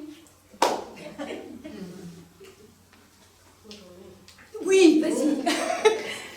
Alors déjà, je voudrais savoir s'il y a des personnes ici, je ne sais pas si c'est indiscret ou pas, qui ont vécu la sophroanalyse, la thérapie en sophroanalyse, et voilà, quels sont leurs témoignages à eux, s'il y a des témoignages, et s'ils ont envie ou pas. Alors, il y en a qui se ratapinent contre nous. Nathalie, vas-y. Moi j'ai. Voilà, Je me pose une fesse pendant ce temps, voilà. Mais j'étais un grand souffleur. Voilà. Donc tout ce que Christine a décrit, je l'ai vécu. Je suis arrivée par hasard, ou plutôt la sophroanalyse est arrivée par hasard. Près de moi, c'est sur mon écran. En cherchant par hasard des choses pour essayer de guérir mon mal-être après un burn-out. Et puis voilà, en fait, j'ai vécu Des voyages. des beaux voyages qui m'ont fait comprendre beaucoup de choses. Pourquoi j'étais sauveteur, pourquoi je me faisais mal, pourquoi je cherchais à être aimée, pourquoi voilà. Et donc ça fait énormément bien parce que ça laisse un immense espace pour vivre normalement et sereinement et en paix, en bien. Donc là, c'est... Et se dire que tous les jours, effectivement, la page, elle n'est peut-être pas toute blanche, mais elle est moins noire, elle est beaucoup moins noire, elle est même un peu grise, et qu'il y a beaucoup plus d'espace pour vivre au jour le jour, en fait, tout ce qui se présente. En fait, voilà, j'étais plus dans un schéma directeur, mais j'ai tout essayé de trouver, puis en fait, j'ai vu qu'il y avait quelque chose qui se passait pour moi.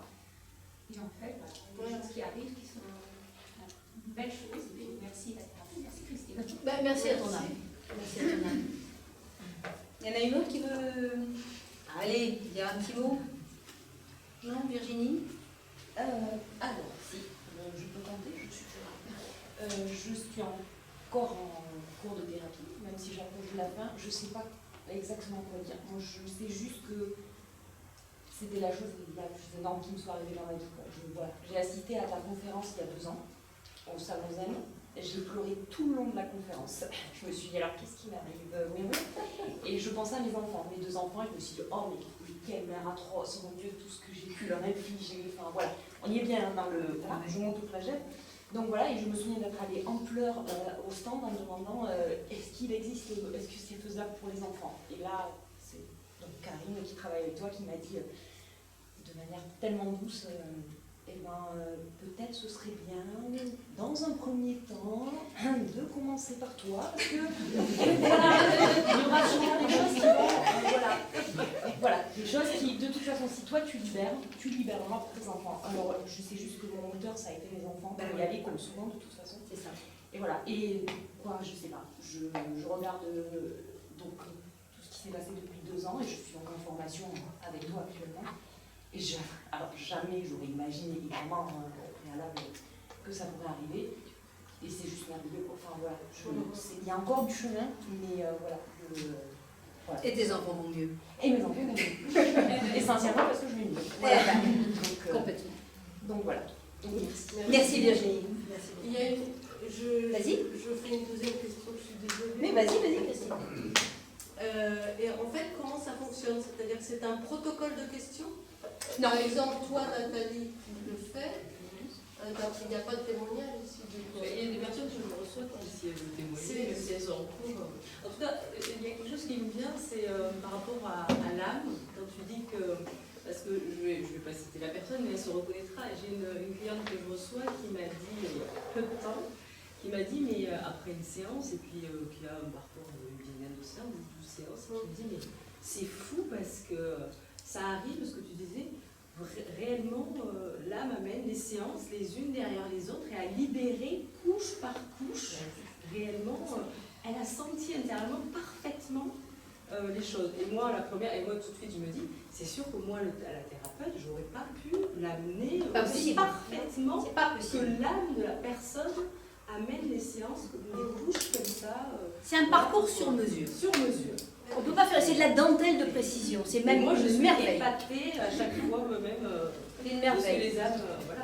Alors, très concrètement, parce que ta question est aussi concrète, une séance, je dirais tout simplement, tu fermes les yeux, la sophroanalyste ou le sophroanalyste te dit, ben voilà, demandez à votre âme de vous aider, grosso modo c'est ça, ok, d'aller à la racine de vos limites, et puis vous vous laissez guider.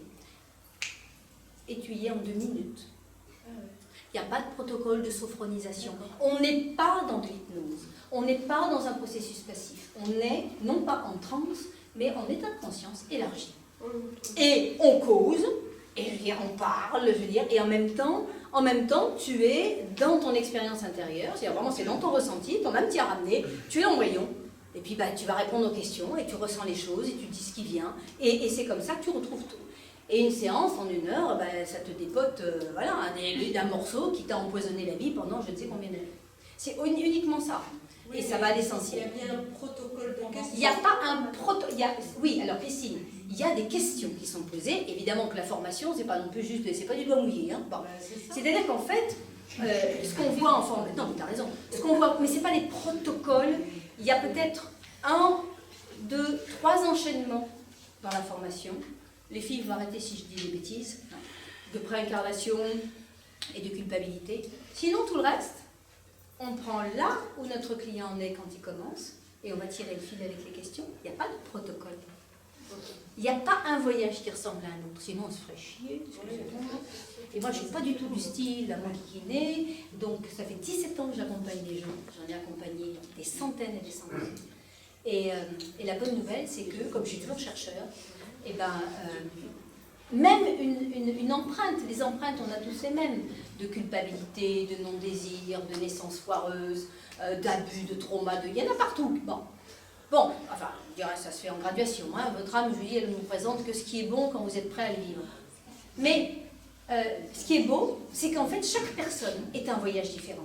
Chacun l'a vécu à sa façon. Et en plus, chacun va l'amener dans la séance à sa façon aussi. Parce qu'il y a tout le canal sensoriel, l'expérience intérieure, elle s'exprime de toutes les façons. C'est ça qui est extraordinaire. Ce sont tous des voyages. Moi, en tout cas, ce que j'y trouve en tant que sophroanalyste, c'est la diversité. Et je m'émerveille toujours. Et puis, je dois même vous avouer que, des fois, je suis un peu plus fatiguée que d'autres. Il y a une semaine, je dis, bon, voilà, je suis un peu fatiguée. Et à ce moment-là, mon âme m'amène un client avec une séance. Waouh! Le truc que je n'avais pas encore vu. C'est pour ça qu'il y a de la formation continue. C'est parce que je continue d'évoluer avec la technique, je continue à recevoir des clients, c'est de la recherche permanente. Je suis chercheur, j'ai toujours été et je le serai toute ma vie. Et c'est un vrai bonheur. On ne s'ennuie pas. C'est-à-dire qu'elle me découvre encore, enfin, elle me découvre parce que c'est vraiment, on me donne des choses à voir qui sont juste incroyables. Et c'est plein de champs de recherche et ça sera l'objet d'un autre bouquin. C'est extraordinaire. Oui, bien sûr, Pardon, avec plaisir. qu'est-ce qui est préconisé en termes de rythme? Une fois par semaine, une fois tous les 15 jours? Si vous voulez. C'est non dirigiste. vous travaillez à votre rythme. Vous travaillez. Il y a des gens qui veulent travailler toutes les semaines. Ils en veulent. Il y en a d'autres. Oula. Et d'ailleurs, ça va dépendre aussi, parce que vous pouvez après le gérer, du temps d'intégration. Les séances, c'est des séances. Hein. Ça veut dire, on ne va pas en faire 2 par semaine. Hein. Oula. Par contre, on peut par exemple travailler par groupe de 2 heures. Moi, je reçois des gens, je dirais, de Belgique, enfin de pays, parce qu'il est francophone. Hein. Mais encore que j'ai accompagné aussi en anglais, mais plus rarement. Ces gens-là, ils ne se déplacent pas tous les 4 matins sur Paris. Donc, je fais des séances de 2 heures ou 3 heures. Mais ils viennent tous les 2 mois, par exemple. Si vous êtes motivé, c'est ça qu'il faut. Ce qu'il faut, c'est que les 3 composantes, c'est être motivé. C'est-à-dire que vous en avez vraiment marre de voir que la vie vous tape dessus de la même façon. C'est ça le point de départ. Après, dans cette motivation, il faut y ajouter un peu de courage. Pourquoi? Parce qu'effectivement, il faut revenir au moment où on a eu des trucs un peu douloureux. Sauf que, bonne nouvelle, c'est vraiment light. Le XXL light, vous vous en souviendrez, c'est rien quelques minutes dans une séance par rapport à des années et des années de souffrance. Enfin, j'espère que tout le monde se le figure bien. Parce que qu'est-ce qu'on sort léger, quoi. Tu sors, ben, le monde, il n'est pas le même, il n'est plus le même, il ne sera jamais plus le même. Quand même. Et puis de la persévérance, un peu. C'est une vingtaine d'heures, c'est quand même une thérapie brève. Oh, on peut monter à 30, hein. Si vous avez des schémas catastrophiques dans votre enfance, avec des traumas, etc., ben, votre âme vous amènera. Et les traumas, écoutez-moi bien, je ne parle pas uniquement de ceux que vous connaissez, je parle surtout de ceux que vous ne connaissez pas. Votre âme, elle est fortiche pour vous amener là où vous n'êtes jamais allé, y compris dans les autres thérapies, ce qui fait qu'il n'y a aucune redondance. Ça n'est pas possible. Ça, c'est top. C'est-à-dire dans ces endroits bien planqués, ou alors là, on a refoulé de chez refoulé, hein, on peut le voir, c'est terminé, bien ça n'a jamais existé. Et là, elle vous y amène, quand vous êtes prête, quand vous avez les ressources, elle vous fait monter en puissance avec les ressources. Pour qu'à un moment donné, quand ça arrive, eh ben ça passe. Je mentirais en disant comme une lettre à la poste. C'est pas vrai.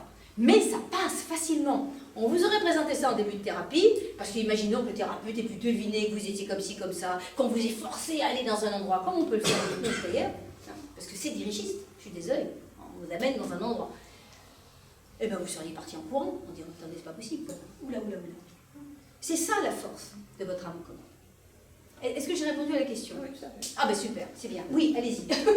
Y a-t-il donc des personnes pour lesquelles la souffrance est tellement importante, le traumatisme tellement important, que ça se solde par un échec, ou parce qu'ils ne sont pas prêts Mais c'est une très bonne question. C'est une très bonne question. La sophranalyse, eh bien, tout le monde ne peut pas y aller à cause, à un moment donné. C'est-à-dire certains peuvent arrêter en cours de route, par exemple, parce qu'à un moment donné, la peur d'aller sur quelque chose qui est pressante, et qui des fois même se sent un peu dans les séances, eh bien, ils n'ont pas envie de le voir. C'est-à-dire que, et c'est pas un problème, je me rappelle, je vous donne un exemple. Je me rappelle une jeune femme qui est venue me trouver parce que, ça va, Oui, c'est bon. c'est ok. Une jeune femme est venue me trouver parce que sa vie sentimentale était juste une catastrophe. Autrement dit, les hommes qu'elle rencontrait, au fur et à mesure, ils foutaient tous le corps. Bien. Donc, elle a fait un superbe travail. Son âme l'a amenée, revisiter des trucs, voilà, des croyances de non-amour et tout un point, des culpabilités et des sabotages, parce que les sabotages, on en est bourré. Toutes ces croyances de culpabilité, on mérite quoi? D'être puni. Alors ça, on s'en fiche des couches et des couches sur la tête. Elle lâche tout ça, et la dernière séance, qui est celle avant laquelle elle est arrêtée, est une séance qui a commencé à montrer, visiblement, un traumatisme qui impliquait sa mère, et un traumatisme où, visiblement, sa mère, une sainte. La sainte de la famille. Ok? Eh bien, la battait copieusement dans une crise hystérique. Ça, c'est juste que ça a été à peine aperçu. Elle a carrément arrêté la séance. Elle m'a dit, bon, ben, tout ça, c'est mon mental. Pas de souci. Ça faisait, je sais pas, elle devait faire une quinzaine de séances. Jamais le mental l'avait enquiquiné, parce que justement, on est fortiche pour éviter qu'il arrive, parce que tout se passe avec le ressenti. Il y avait bien eu des choses importantes dans son corps, mais elle a arrêté là la thérapie. J'ai plus eu de ses nouvelles. Écoutez-moi bien. Un an après, et je vais vous dire après quelque chose d'assez intéressant. Un an après, elle me téléphone et elle me dit, ben voilà Christine, j'aimerais bien terminer ma thérapie. Ah bon? Oui, ben vous savez, en fait, j'ai rencontré un homme, oh super, et ben, j'ai même un enfant, il a 1 mois, enfin, punaise, je te dis pas, ça avait été vite, hein? Non, impeccable, tout va bien. Sauf que là, elle se rendait compte que, eh bien, elle avait des choses qui remontaient avec son enfant et des attitudes de mère qui n'étaient pas du tout ok. Et donc, la force d'amour de son enfant, ce qui fait souvent d'ailleurs bouger les parents, ok, l'a amenée en thérapie. Je vous le donne en mille. C'est 1 an, jour pour jour. J'ai regardé parce que je note la date de la séance. On a commencé la séance, elle s'est assise. Je lui ai demandé c'est comment. Et elle m'a dit c'est ma mère qui hurle. Elle était revenue au même endroit. Son âme l'a pas lâché. Vous avez compris? Maintenant, est-ce que effectivement il y a des moments où on n'est pas prêt à ça? Oui. Et il y a d'autres moments qu'il faut qu'on ne va pas jusqu'au bout de la thérapie. C'est quand à un moment donné, dans ces stratégies que on a mis en place pour survivre. Par exemple, quand vous avez des grosses dévalorisations et que vous faites de votre mieux pour essayer d'avoir de la valeur, y compris d'être dans le sauveteur, eh bien ce qu'on développe en parallèle, sans s'en rendre compte, c'est beaucoup d'orgueil. Et on développe presque quelque chose que je dirais qu'on devient un peu accro à notre souffrance. C'est très paradoxal ce que je suis en train de vous dire. J'ai pas envie de la lâcher. Et je pense à cette dame, par exemple, qui se croyait pas aimé de sa mère, qui faisait tout pour sa mère, hein, qui n'en avait rien à cirer, effectivement, 94 ans, en plus elle était dans une santé incroyable, alors que ma cliente, elle avait toute l'arthrose, les maux de la terre, etc. C'était la mémé qui avait plus la forme que ma cliente. Hein. Et ma cliente continuait à venir m'aider, lui apporter des trucs et tout, et en même temps, la haïssait. Et à un moment donné, dans la thérapie, elle a compris beaucoup de choses, elle a vu. Et il y a eu, je dirais, 15 jours de grâce, où tout d'un coup, elle avait retrouvé l'amour de sa mère, elle allait mieux dans sa vie, en plus elle était en profession libérale, elle avait des clients qui revenaient, super. Au bout de 15 jours, le mur est retombé. Ouais, de toute façon, ma mère, et elle est remontée dans son orgueil. Ok? Et là, c'est l'exemple de quelqu'un qui ne prend pas la thérapie, qui ne veut pas, parce que fondamentalement, je préfère m'accrocher à ma victimisation, ok, et m'en faire un étendard, plutôt que de me libérer. Je préfère continuer à haïr ma mère, ok, et la regarder de haut, plutôt que de lâcher. C'est ainsi, il n'y a pas de jugement de valeur. Ah, ben, dans une autre vie, dans mon avis, elles vont se recoltiner le même schéma, mais enfin ça c'est leur problème. Voilà. Donc, bien entendu qu'il y a des fois où on ne peut pas faire la thérapie.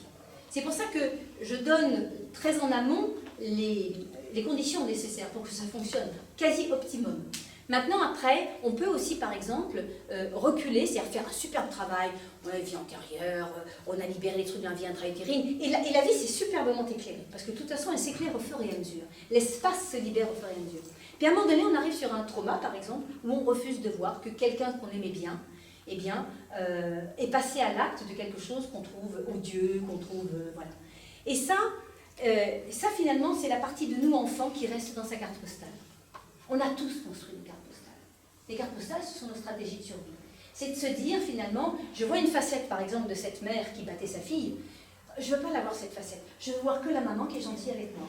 Et c'est OK. Sinon, en tant qu'enfant, je ne peux pas continuer à vivre. OK? Et finalement, c'est l'enfant. C'est-à-dire que c'est une façon que j'ai de refuser de grandir. Je ne peux pas supporter ça.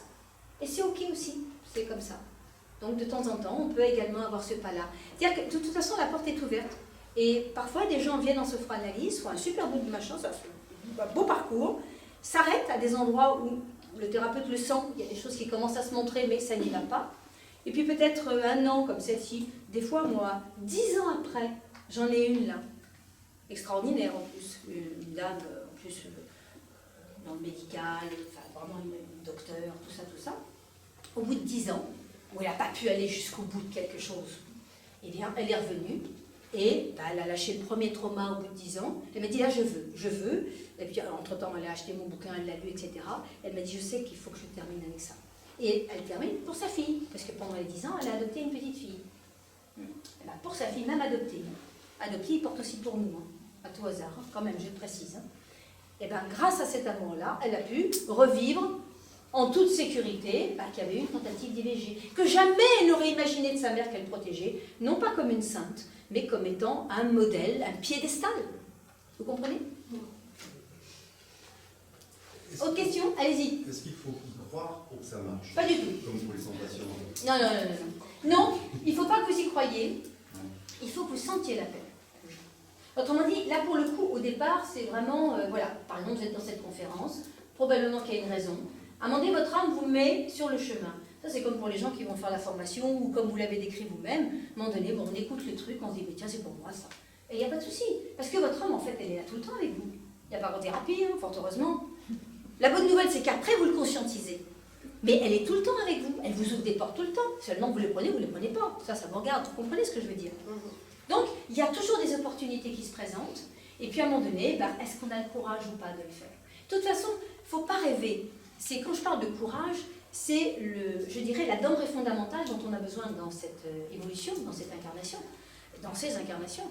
C'est le courage de sortir de nos repères, de nos conforts, de nos conformismes, c'est-à-dire de cet espace qu'on connaît et dans lequel on a une tendance à ronronner parce qu'il est connu et qu'on est bien, quoi. Et si on n'a pas le courage de faire un pas en dehors de ce qu'on connaît et de se dire, bon, ok, mais je vois bien que c'est à mes limites, je le vois, mais en même temps, j'ai pas envie. Ou alors, je vois que j'ai des limites et j'en ai marre, quoi. Je sens que je porte en moi des choses que j'ai toujours pas manifestées dans le monde. À ce moment-là, vous y allez. Donc, vous n'allez ni à croire aux vies antérieures, ni à croire en rien du tout, parce que de toute façon, à un moment donné, votre âme, elle vous les présente. Et là, vous êtes gros gens comme devant, ah ben oui, ça existe. Et voilà, sauf que vous l'avez vécu. C'est votre histoire à vous. C'est pas le truc qu'on vous a raconté. C'est à vous. La question, c'est de dire comment on va trouver le chemin, quoi. Mais le chemin, vous n'avez pas à vous inquiéter de. Alors là, je vous ai dit, le thérapeute, il ne connaît pas, et il n'y a que votre âme qui connaît. Donc la bonne nouvelle, c'est que la danse, c'est elle qui guide. Et c'est comme ça que ça se passe. En fait, les sophroanalystes sont au service de votre âme. Et en constellation familiale, c'est la même chose. J'applique le paradigme de votre âme aux commandes dans les constellations, je laisse votre âme aux commandes. Autrement dit, vous ne savez pas qui vous choisissez. Et c'est uniquement en posant des questions et par le ressenti que petit à petit, pour ceux qui peut-être feront l'atelier de constellation demain, eh bien, vous allez comprendre, ben finalement, tiens, c'est avec tel ancêtre qui est en place, vous allez comprendre la dynamique, pourquoi vous êtes intrigué avec tel ancêtre, de quoi ça parle dans votre histoire, pourquoi vous avez vécu ça, quel est le sens, ok? Et puis, ben, pour le libérer, c'est toujours votre âme aux commandes. Autrement dit, pas de dirigisme. Et comme ça, il n'y a besoin de croire à rien. C'est ça qui est intéressant. Oui, alors, le sophro-analyste, c'est un thérapeute. Est-ce qu'un psychologue peut être sophro-analyste sans qu'il le sache? Enfin, vous voyez ce que je veux dire? Est-ce que non, je vois pas très bien. La méthode, ben, moi, je suis suivie par un psychologue et je le trouve très proche Ah, de ben, ce que je vis aujourd'hui. Enfin, ce que j'entends aujourd'hui. D'accord. Je trouve que c'est très proche. Donc, de la votre façon psychologue. dont le chemin qu'on fait. Très bien, très bien. Donc, elle est inspirée, probablement, et puis du coup, il se passe ça, c'est super. L'important, c'est qu'à un moment donné, si cette approche, donc, effectivement, elle ressemble à ça, eh ben, vous devez vous sentir mieux, vous devez vous libérer, comprendre le sens, enfin voilà. Et puis installer cette spiritualité.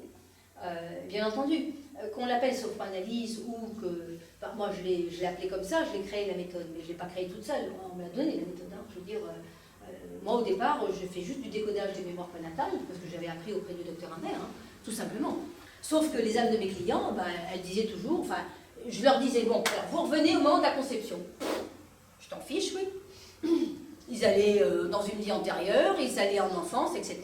Je me suis rendu compte qu'en fait, j'essayais de les mettre dans des cases, et que l'âme, elle s'échappait par tous les moyens. Alors moi, je suis du style, comme je suis scientifique, je suis d'abord empirique, j'ai laissé faire, j'ai regardé ce qui se passait, puis petit à petit, ben, les choses sont venues. Hein, c'est comme ça que c'est né. Donc, c'est tout à fait possible, effectivement, que votre psy travaille de cette façon-là, parce que quelque part, elle est bien inspirée, et ce qui est super. Il y a d'autres questions? Oui. Comment vous faites pour éviter les interférences du mental? Parce que dans l'expérientiel, le mental peut aussi créer l'émotionnel et du sensoriel. Oui, alors pas complètement, pas à ce point-là. D'abord, la première chose qui fait la différence, et c'est quand même la plus importante, c'est qu'il y a des résultats. Si c'était que le mental qui faisait les choses, il n'y aurait pas de résultat et je ne serais pas là pour vous le dire. Ça, c'est le truc numéro 1. C'est-à-dire que vous vivez la séance, ok, vous l'avez vécu de l'intérieur, donc le mental n'est pas interféré. Cela étant, votre mental supérieur est là. Hein. C'est-à-dire qu'il y a des moments où le thérapeute vous invite à réfléchir sur un aspect. Donc vous n'êtes pas zombie, vous êtes dans un état de conscience élargi. Autrement dit, vous êtes actif dans votre thérapie. Okay, et du coup, bah, votre vie change. Ça, c'est la première chose et je crois la plus importante. Après, pendant les séances, eh bien, le thérapeute avertit sans que vous commencez à partir dans votre mental. Bah ouais. Parce que bah, vous commencez... je pense que... Moi, je leur dis toujours, ne pensez pas. Qu'est-ce que vous ressentez? Qu'est-ce qui se passe là? Okay, et donc, on ramène. Alors, au début de thérapie, on peut ramener le client quelquefois. Et puis, à un moment donné, la bonne nouvelle, c'est que dans ce parcours avec votre âme, le mental, il finit par lâcher. Et puis, ça va de plus en plus vite. C'est-à-dire que vous prenez l'habitude de travailler avec elle. C'est extrêmement rapide. C'est-à-dire qu'à un moment donné, je vous donne cet exemple de rapidité, ça va, je ne vous laisse pas trop, je peux encore... Par exemple, elle vous amène dans les liens très terribles. Bien. Et là, vous êtes désespéré parce que votre jumeau est parti, c'est une catastrophe et tout.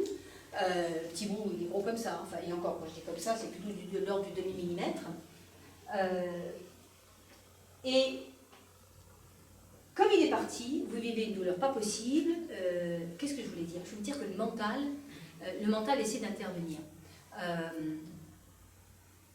C'est incroyable. Excusez-moi, je suis un peu fatiguée. Il faut dire que 4 heures de train dans ces conditions, c'était pas terrible. Donc, le mental. Le mental, il ramène sa fraise au début. C'est-à-dire qu'il essaie de prendre la séance ou d'éviter certaines choses, etc. On le sent parce que tout d'un coup, la personne part dans quelque chose qui n'est plus cohérent avec ce qui est vécu et ce qui est montré par le corps en même temps. Donc, le thérapeute ramène simplement dans cette cohérence et ça lâche. Et comme ça lâche, à un moment donné, ça lâche tellement facilement que quand vous arrivez dans la vie intra-utérine, vous vivez la chose, vous vous dites « Oh, il est parti, je suis abandonnée, etc. » Et en même temps, on n'a même pas besoin de faire un copier-coller, de vous montrer quelque chose. C'est que vous faites en même temps, vous êtes dans la vie intra-utérine et vous voyez tous les échos que vous avez dans votre vie. Vous arrivez à quasi cette simultanéité, il n'y a pas de temps. Et ça, c'est la force de vivre plusieurs séances. Au bout d'un moment, ça se présente tout seul. Ça va beaucoup plus vite, ça va très vite. On se rappelle, puis il y a le corps aussi. Voilà. Non, c'est pas on se rappelle. Non, pardon, excusez-moi. C'est pas ce que je veux dire. Je me suis mal exprimée. Je répète, puis je vais répondre. Ce que je veux dire simplement, c'est que vous vivez une première séance d'amocommande. Okay, on vous ramène dans la vie intra-utérine. Bon, le thérapeute, à un moment donné, est obligé de vous poser la question, une fois que tout a été exploré, que vous voyez toutes les croyances que vous avez mises en place, les stratégies, et il vous dit, à un moment donné, ben, regardez, là, regardez la vie de, alors on peut parler de Christine, et tout ce qui se répète. Et là, tout d'un coup, parce qu'on vous a posé la question, eh ben vous dites, ah oui, punaise, et là, puis aujourd'hui dans ma vie encore, et puis j'ai toujours des problèmes parce que je lâche les gens avant que ça ne se mette bien et que je vive une relation épanouissante, tellement j'ai peur qu'on m'abandonne. Par exemple, quand ça devient la 10e amocommande, quand vous arrivez, vous vivez le truc, votre thérapeute vous aide à explorer, et en même temps que vous dites tout ça, et moi j'ai des clients qui me disent, ah, et je comprends maintenant, tac, tac, tac, tac. C'est-à-dire qu'en même temps qu'ils vivent l'empreinte et qu'ils comprennent là où leur âme les ramener, tout s'éclaire. C'est-à-dire qu'on a une espèce de paysage kaléidoscopique, déjà, de tous les échos que ça a fait, et là, on voit l'épaisseur de la cuirasse qu'on a construite. Est-ce que c'est plus clair? Il y avait une question? Oui.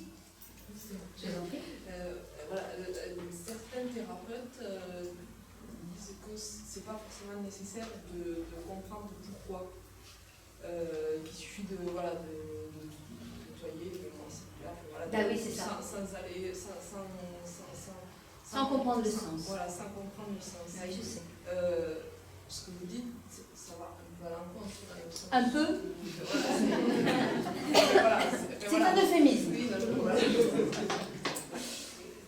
Du coup, voilà, je voulais avoir votre avis. En fait, c'est ce que j'ai. C'est une très bonne question, c'est ce que j'ai expliqué tout à l'heure. Il y a un certain nombre de thérapies, en énergétique, c'est la même chose. On vous fait des choses, vous êtes passif. La déprogrammation cellulaire, j'ai vraiment rien contre. Et effectivement, si ça vous fait du bien, enfin voilà, faites la déprogrammation cellulaire. Moi, ce que j'ai pu vérifier, parce que j'ai dans mon cabinet, j'ai reçu des centaines de gens qui m'ont raconté ce qu'ils avaient fait avant, forcément, parce que je leur demande un peu, bon alors par quoi vous êtes passé et tout, et qui me racontent que, j'ai fait de l'énergétique, j'ai mené des témoignages, j'ai une dame, elle m'a fait une lettre comme ça, en me disant, voilà, j'ai tout fait. J'ai tout fait. Et j'ai tout fait, et en fait, ça n'a rien libéré. C'est-à-dire qu'en fait, ça recommence. Vous avez par exemple 6 mois où ça va mieux, vous avez la pêche, et puis à un moment donné, poup, parce que, j'ai pas le paperboard, mais quand vous installez ici une croyance, ok, liée à un événement douloureux dont on parlait, vous vous rappelez bien, ça vient s'inscrire ici dans la ligne du temps, et ça vient se figer là. Donc les croyances et les stratégies qui vont avec. Après, ça boucle. C'est un dessin, c'est-à-dire qu'en fait, ça va retaper dans votre vie à moments réguliers. Et ça retape toujours, jusqu'à ce que vous le libériez. Mais entre les moments où ça tape, ça va bien. Autrement dit, des fois, vous sortez d'un truc et oh là là, ça y est, c'est parti, parce qu'en plus, il y a une partie de vous qui désire que ça aille mieux. C'est super. Après, vous vous rendrez compte vous-même, c'est à vous de vivre l'expérience. Est-ce que, en faisant simplement la déprogrammation cellulaire, ça libère votre vie et vous déployez vos ailes? Dans ce cas-là, je vous dis, mais chapeau, je veux dire, il n'y a rien à faire ici, vous comprenez? Maintenant, si à un moment donné, vous vous rendez compte que ça retape d'une manière ou d'une autre, que ça recommence, et merde, ça recommence, ou parce que vous attirez inconsciemment, le problème de ces bouts de vous en souffrance, c'est qu'ils attirent des situations, ils attirent des gens pour vous faire reconfirmer les mêmes croyances et les mêmes stratégies, et c'est totalement inconscient. C'est le coup des t-shirts invisibles. Il y a un t-shirt, s'il y a une face où il y a marqué ici belle jeune femme, cherche homme, fin, raffiné, spirituel, pour rencontre à deux et vie pérenne. Et de l'autre côté, c'est en face invisible, personne ne le voit, il y a marqué esclave cherche tyran. Et alors, vous rencontrez autour de vous, il y a tout un tas de beaux prétendants, etc. Il y en a certains, c'est plutôt les forestiers, vous avez lu ça. Et il y en a un, c'est marqué ici, jeune homme raffiné, cherche jeune femme spirituelle et sensible pour partage d'une vie à deux. Et derrière, il y a marqué tyran cherche esclave. C'est celui-là. pouvez pas le louper. Vous comprenez ce que je veux dire? Et c'est le problème. C'est les bouts de nous qui nous tirent là par derrière et qui mènent notre vie. Donc le principe, c'est quoi? C'est d'aller, grâce à votre âme qui vous conduit, récupérer et guérir ces bouts qui sont en souffrance. Guérir l'embryon, guérir le responsable de régiment là, qui est resté dans sa culpabilité, guérir je ne sais trop quel personnage qui est resté dans une colère noire et qui supporte pas, qui supporte rien, guérir l'enfant qui a une croyance d'abandon et de non-amour, et vous rassembler, vous vous réunifiez. La sophranalyse, c'est une réunification de votre être, de façon à qu'à un moment donné, ce soit aligné, et vous êtes aligné avec votre âme. Et là, ça se déploie. Là, l'espace s'est ouvert. Et là, c'est... Hein, voilà. Et là, vous terminez votre vie en disant « J'ai trouvé ma place ». Et vous trouvez la joie d'être à votre place. C'est ça qui est top. C'est ça qui fait la différence. Et vous aurez été actif. Parce que ce que vous récupérez aussi là-dedans, c'est l'estime de vous. Parce que comme vous avez fait le boulot, bien sûr que c'est votre âme qui était aux commandes, mais vous avez le courage, la motivation de le faire. Ok ? À un moment donné, vous regardez votre parcours et vous vous dites « c'est moi qui ai fait ça ». Là, vous l'avez l'estime de vous. La valeur, elle n'est pas, c'est pas les autres qui nous la donnent. C'est juste notre regard sur nous-mêmes. C'est nous qui nous la donnons. L'estime de soi, c'est un cadeau extraordinaire. Ça ne veut pas dire que vous serez libéré, Bouddha réalisé. Hein. On est bien d'accord. C'est-à-dire que vous allez faire le gros, mettez de la lumière, là partout où il y avait des toiles d'araignée, des gros machins, des mammouths sous le caillou, etc. etc. Et puis à un moment donné, quand vous avez déployé vos ailes, vous avez envie de continuer votre chemin de réalisation. D'abord, vous ferez des choses pour vous. Vous ferez ce cadeau à vos enfants, d'avoir réussi à vous en tirer. De leur offrir aussi, de leur offrir aussi un modèle en tant que parent, de quelqu'un qui a réussi à s'en sortir. Parce que vos enfants vous ressemblent, hein, je vous rappelle. Hein, plutôt vous ressemblez à vos enfants. Et donc ça, c'est juste extraordinaire, quoi. Je veux dire, et en plus, après, si vous avez envie de continuer vers des voies de réalisation plus élevées, vous avez fait votre tremplin.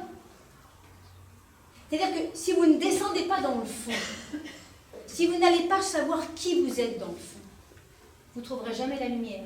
Elle est planquée dans le fond. Vous serez toujours en train de tourner en orbite, autour de vous. C'est à l'intérieur que vous avez les réponses. Votre lumière, elle n'est pas que là-haut, elle est dedans. C'est dedans qu'on la trouve. C'est dans nos tripes. Il y a une question. Et puis on ne va pas tarder, peut-être, oui, je vois. Allez-y. Est-ce que du coup, on allège aussi le poids que nos enfants pourraient porter de choses qu'on n'aurait pas Non, mais c'est très bien, c'est très bien. Je termine avec ça parce que c'est bien de terminer avec la descendance et puis on va s'arrêter parce qu'il va être l'heure. En fait, je dirais que c'est notre responsabilité. J'en parle beaucoup, j'en parle dans le livre parce que je considère que nous œuvrons pour nos enfants aussi. Nous œuvrons pour nous, mais nous œuvrons pour nos enfants. Ça veut dire quoi? Ça veut dire que notre responsabilité en tant que parents, c'est de pouvoir alléger nos enfants des poids qu'ils portent pour nous. Ça, c'est clair. Et ça, c'est des poids qu'on a récupérés aussi de notre généalogie. Et ce sont les poids de nos histoires que nous n'avons toujours pas trouvés. C'est-à-dire nos traumatismes, par exemple. Nos colères refoulées. Cette dame, je me rappelle 2 minutes, là, cette dame, la colère, je ne connais pas. Une dame d'une douceur, pas possible, tout ça va bien, etc. Jamais s'était mise en colère. La colère, c'est vraiment quelque chose qui ne faisait même pas partie de sa vie, je ne comprenais même pas comment on peut se mettre en colère. Ok? Résultat des courses, vous savez comment elle était, sa fille? Un monstre. D'une agressivité phénoménale. Et alors, ma pauvre cliente était dans un état pas possible, en disant, mais je ne comprends pas pourquoi ma fille est en colère. Ah ben, elle a compris, parce que son âme, elle m'a mis dessus. C'est-à-dire qu'en fait, ma cliente portait un traumatisme assez important. Elle n'avait jamais libéré sa rage. Parce que dans sa rage, elle avait eu la pensée magique qu'elle allait tuer. Et ça, c'était pas possible. Alors, elle a tout refoulé, elle a verrouillé ça à double tour, et c'est qui l'a porté sa rage? Sa fille. Le jour où elle a libéré son traumatisme, sa fille est devenue douce comme un agneau. C'est surtout qu'elle a dit à maman, je t'aime. Autrement dit, ça, c'est la partie qui nous incombe en tant que parents. Ok? Libérer ce qui est de notre chef et de notre histoire. Le reste, ça sera l'évolution de nos enfants. Parce que de toute façon, il n'y a pas de hasard. Ils viennent pour évoluer grâce à ce que nous sommes. Ils viennent pour se coltiner certaines choses. Ça fait partie de leur chemin d'évolution et leur âme les a guidés vers ça. Et les choses qui vont rester chez vos enfants, parce que vous ne libérerez pas tout, d'abord vous n'êtes pas Dieu, ok, c'est clair, comme ça on se prend un bon coup d'humilité aussi, et bien le reste, Ce sera à vos enfants de le libérer dans un parcours où ils vont également mettre le nez dedans. C'est clair? C'est OK pour vous? Ça vous a intéressé? Une dernière question, peut-être? Ah, allez. Je n'ai pas trop clair. Oui. Cette thérapie est en fait se comporte karmiquement chacun de nous dans notre vie. D'accord? Chacun de nous karmiquement, il porte des expériences et son moi supérieur, il connaît très bien où il doit passer, qu'est-ce qu'il doit rencontrer, parce que ce sera tout le chemin qui lui permettra de s'évoluer. Ouais. D'accord? Ouais. Donc, à l'intérieur de ça, comment il s'instaure cette thérapie? Ça, j'arrive pas trop bien à comprendre. Disons, je comprends qu'il peut me libérer et me donner des moyens en plus pour J'ai compris votre question. Ce qui permet de passer à la phase spirituelle, complètement, et c'est le truc qui vous manque, c'est qu'à un moment donné, je comprends pourquoi je vis telle douleur, tel traumatisme, telle injustice, tel abandon. Et je l'accepte. Je l'accepte. Non seulement je l'accepte, mais je suis prête à re-signer. Ça, c'est la spiritualité. Parce que je sais que grâce à ça, je suis devenue la femme que je suis aujourd'hui. Oui, pour moi, ce que c'est difficile aussi à comprendre, ça je comprends très bien, parce que par exemple, un enfant qui n'est pas désiré, quand il est encore embryon, c'est karmiquement qu'il se présente cette expérience, qui sert pour devenir quelque chose. Je ne dis pas karmique, mais c'est OK. Par contre, vous faites l'exemple de répéter en boucle toujours certains comportements, certains choix, etc. Est-ce que ça fait pas partie, ça peut pas faire partie de mon chemin karmique? Mais il n'y a pas de chemin. Le chemin karmique est quelque chose qui appartient à votre vocabulaire et que je n'ai pas donné ici.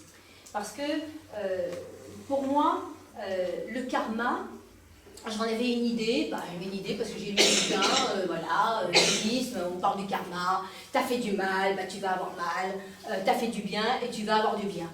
C'est pas ça le karma. Moi, ce que je vous donne et ce que j'ai écrit, c'est vraiment le fruit de mon expérience et de l'expérience de mes clients. Ce sont les âmes de mes clients qui se sont exprimées. Et la première fois que j'ai entendu une des âmes de mes clients s'exprimer, elle a dit, parce que mon client disait, mais pourquoi ça arrive et c'est pas... Et moi, je ne comprends pas. Je ne comprends pas pourquoi je dois vivre ça. Et son âme a dit, en fait... Ce que tu ne comprends pas, c'est pourquoi ça t'arrive aujourd'hui. Mais ce que tu dois comprendre, c'est que l'autre n'est pas différent de toi. Et qu'à une époque, quand tu as fait du mal, effectivement, parce que tu étais inconscient, parce qu'on est tous passés par là, c'est bien, on vit tout le même chemin. À l'époque, en faisant du mal à la personne en face de toi, en fait, c'est à toi que tu as fait du mal. Et simplement, il y a un petit décalage dans le temps, c'est tout. Ok? C'est tout. Et à partir du moment où ça, c'est fait, à ce moment-là, il y a ton cœur qui s'ouvre. Il y a quelque chose qui s'ouvre. Et c'est ça qui fait la différence. Ton champ de conscience s'ouvre. Mais à un moment donné, on peut ressentir une compassion absolument extraordinaire et c'est ça qui va faire la différence. C'est ça qui te montrera que tu as grandi. Tu le vivras à l'intérieur de toi. En fait, l'autre, c'est lui. Il n'y a pas de différence. Aucune. C'est pour ça que je ne parle pas de karma. Parce qu'il est connoté d'une certaine façon et c'est pas ça que les âmes de mes clients ont. Vraiment la dernière. Excusez-moi, oui. Je rebondis dans ce « je comprends pourquoi ». Oui. Est-ce que le décodage donc, de cette mémoire prénatale va jusqu'à expliquer et donner un sens aux enfants qui ont subi une malformation? La malformation, la malformation, c'est, à un moment donné, on se fabrique le corps. C'est-à-dire que, quand vous prenez des jumeaux zygotes, par exemple, c'est un clone, enfin ce sont deux clones, on est d'accord. Donc on a exactement le même matériel génétique. Ce sont deux jumeaux qui vont évoluer de façon complètement différente. Et en fait, ils vont commencer à évoluer de façon différente, vous savez quoi? Depuis déjà la première cellule.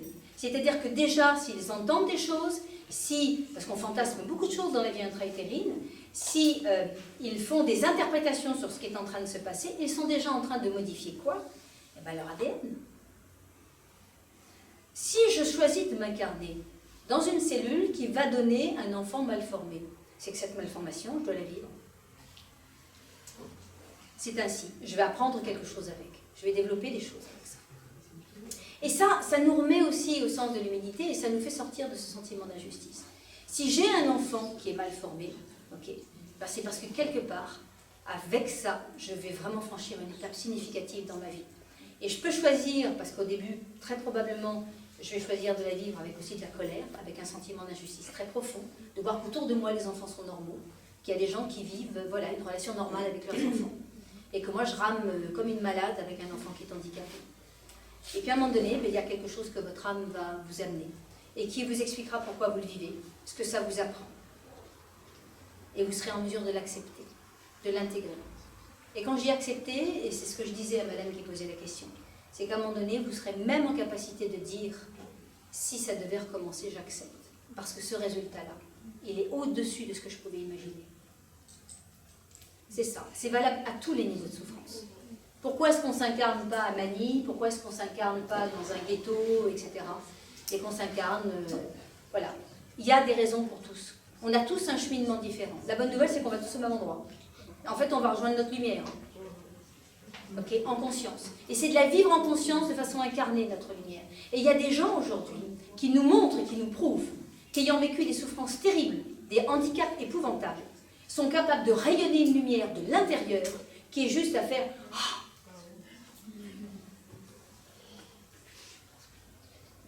C'est ok? Bon, ça vous a intéressé? Ah ben tant mieux.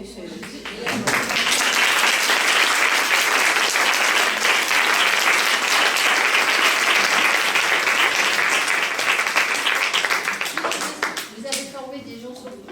Oui, j'ai Nathalie, là. J'ai deux Nathalie. Venez les filles, venez, c'est important. Les personnes qui sont sur le site sont des gens que vous avez.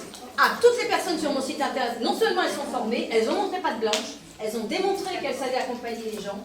Attention. C'est pour ça que vous pouvez vous adresser à elles. Et en voilà deux, là, deux belles. Mesdames. Voilà, les deux jumelles.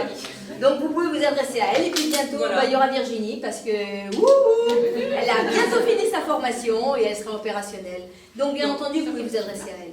Voilà, moi sur Toulouse, Tournefeuille plus précisément. Moi je suis sur Castelnaudary, près d'Albi et entre Revel et Castres. Voilà. Vous avez la possibilité. Ça c'est chouette. Au service de vos âmes.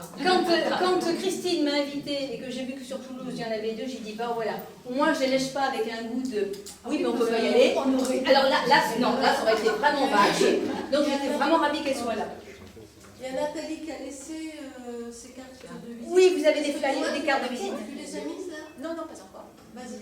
Ah bah tu les mets, hein, c'est important. Voilà. Merci à vous. Merci d'être venue, Christine.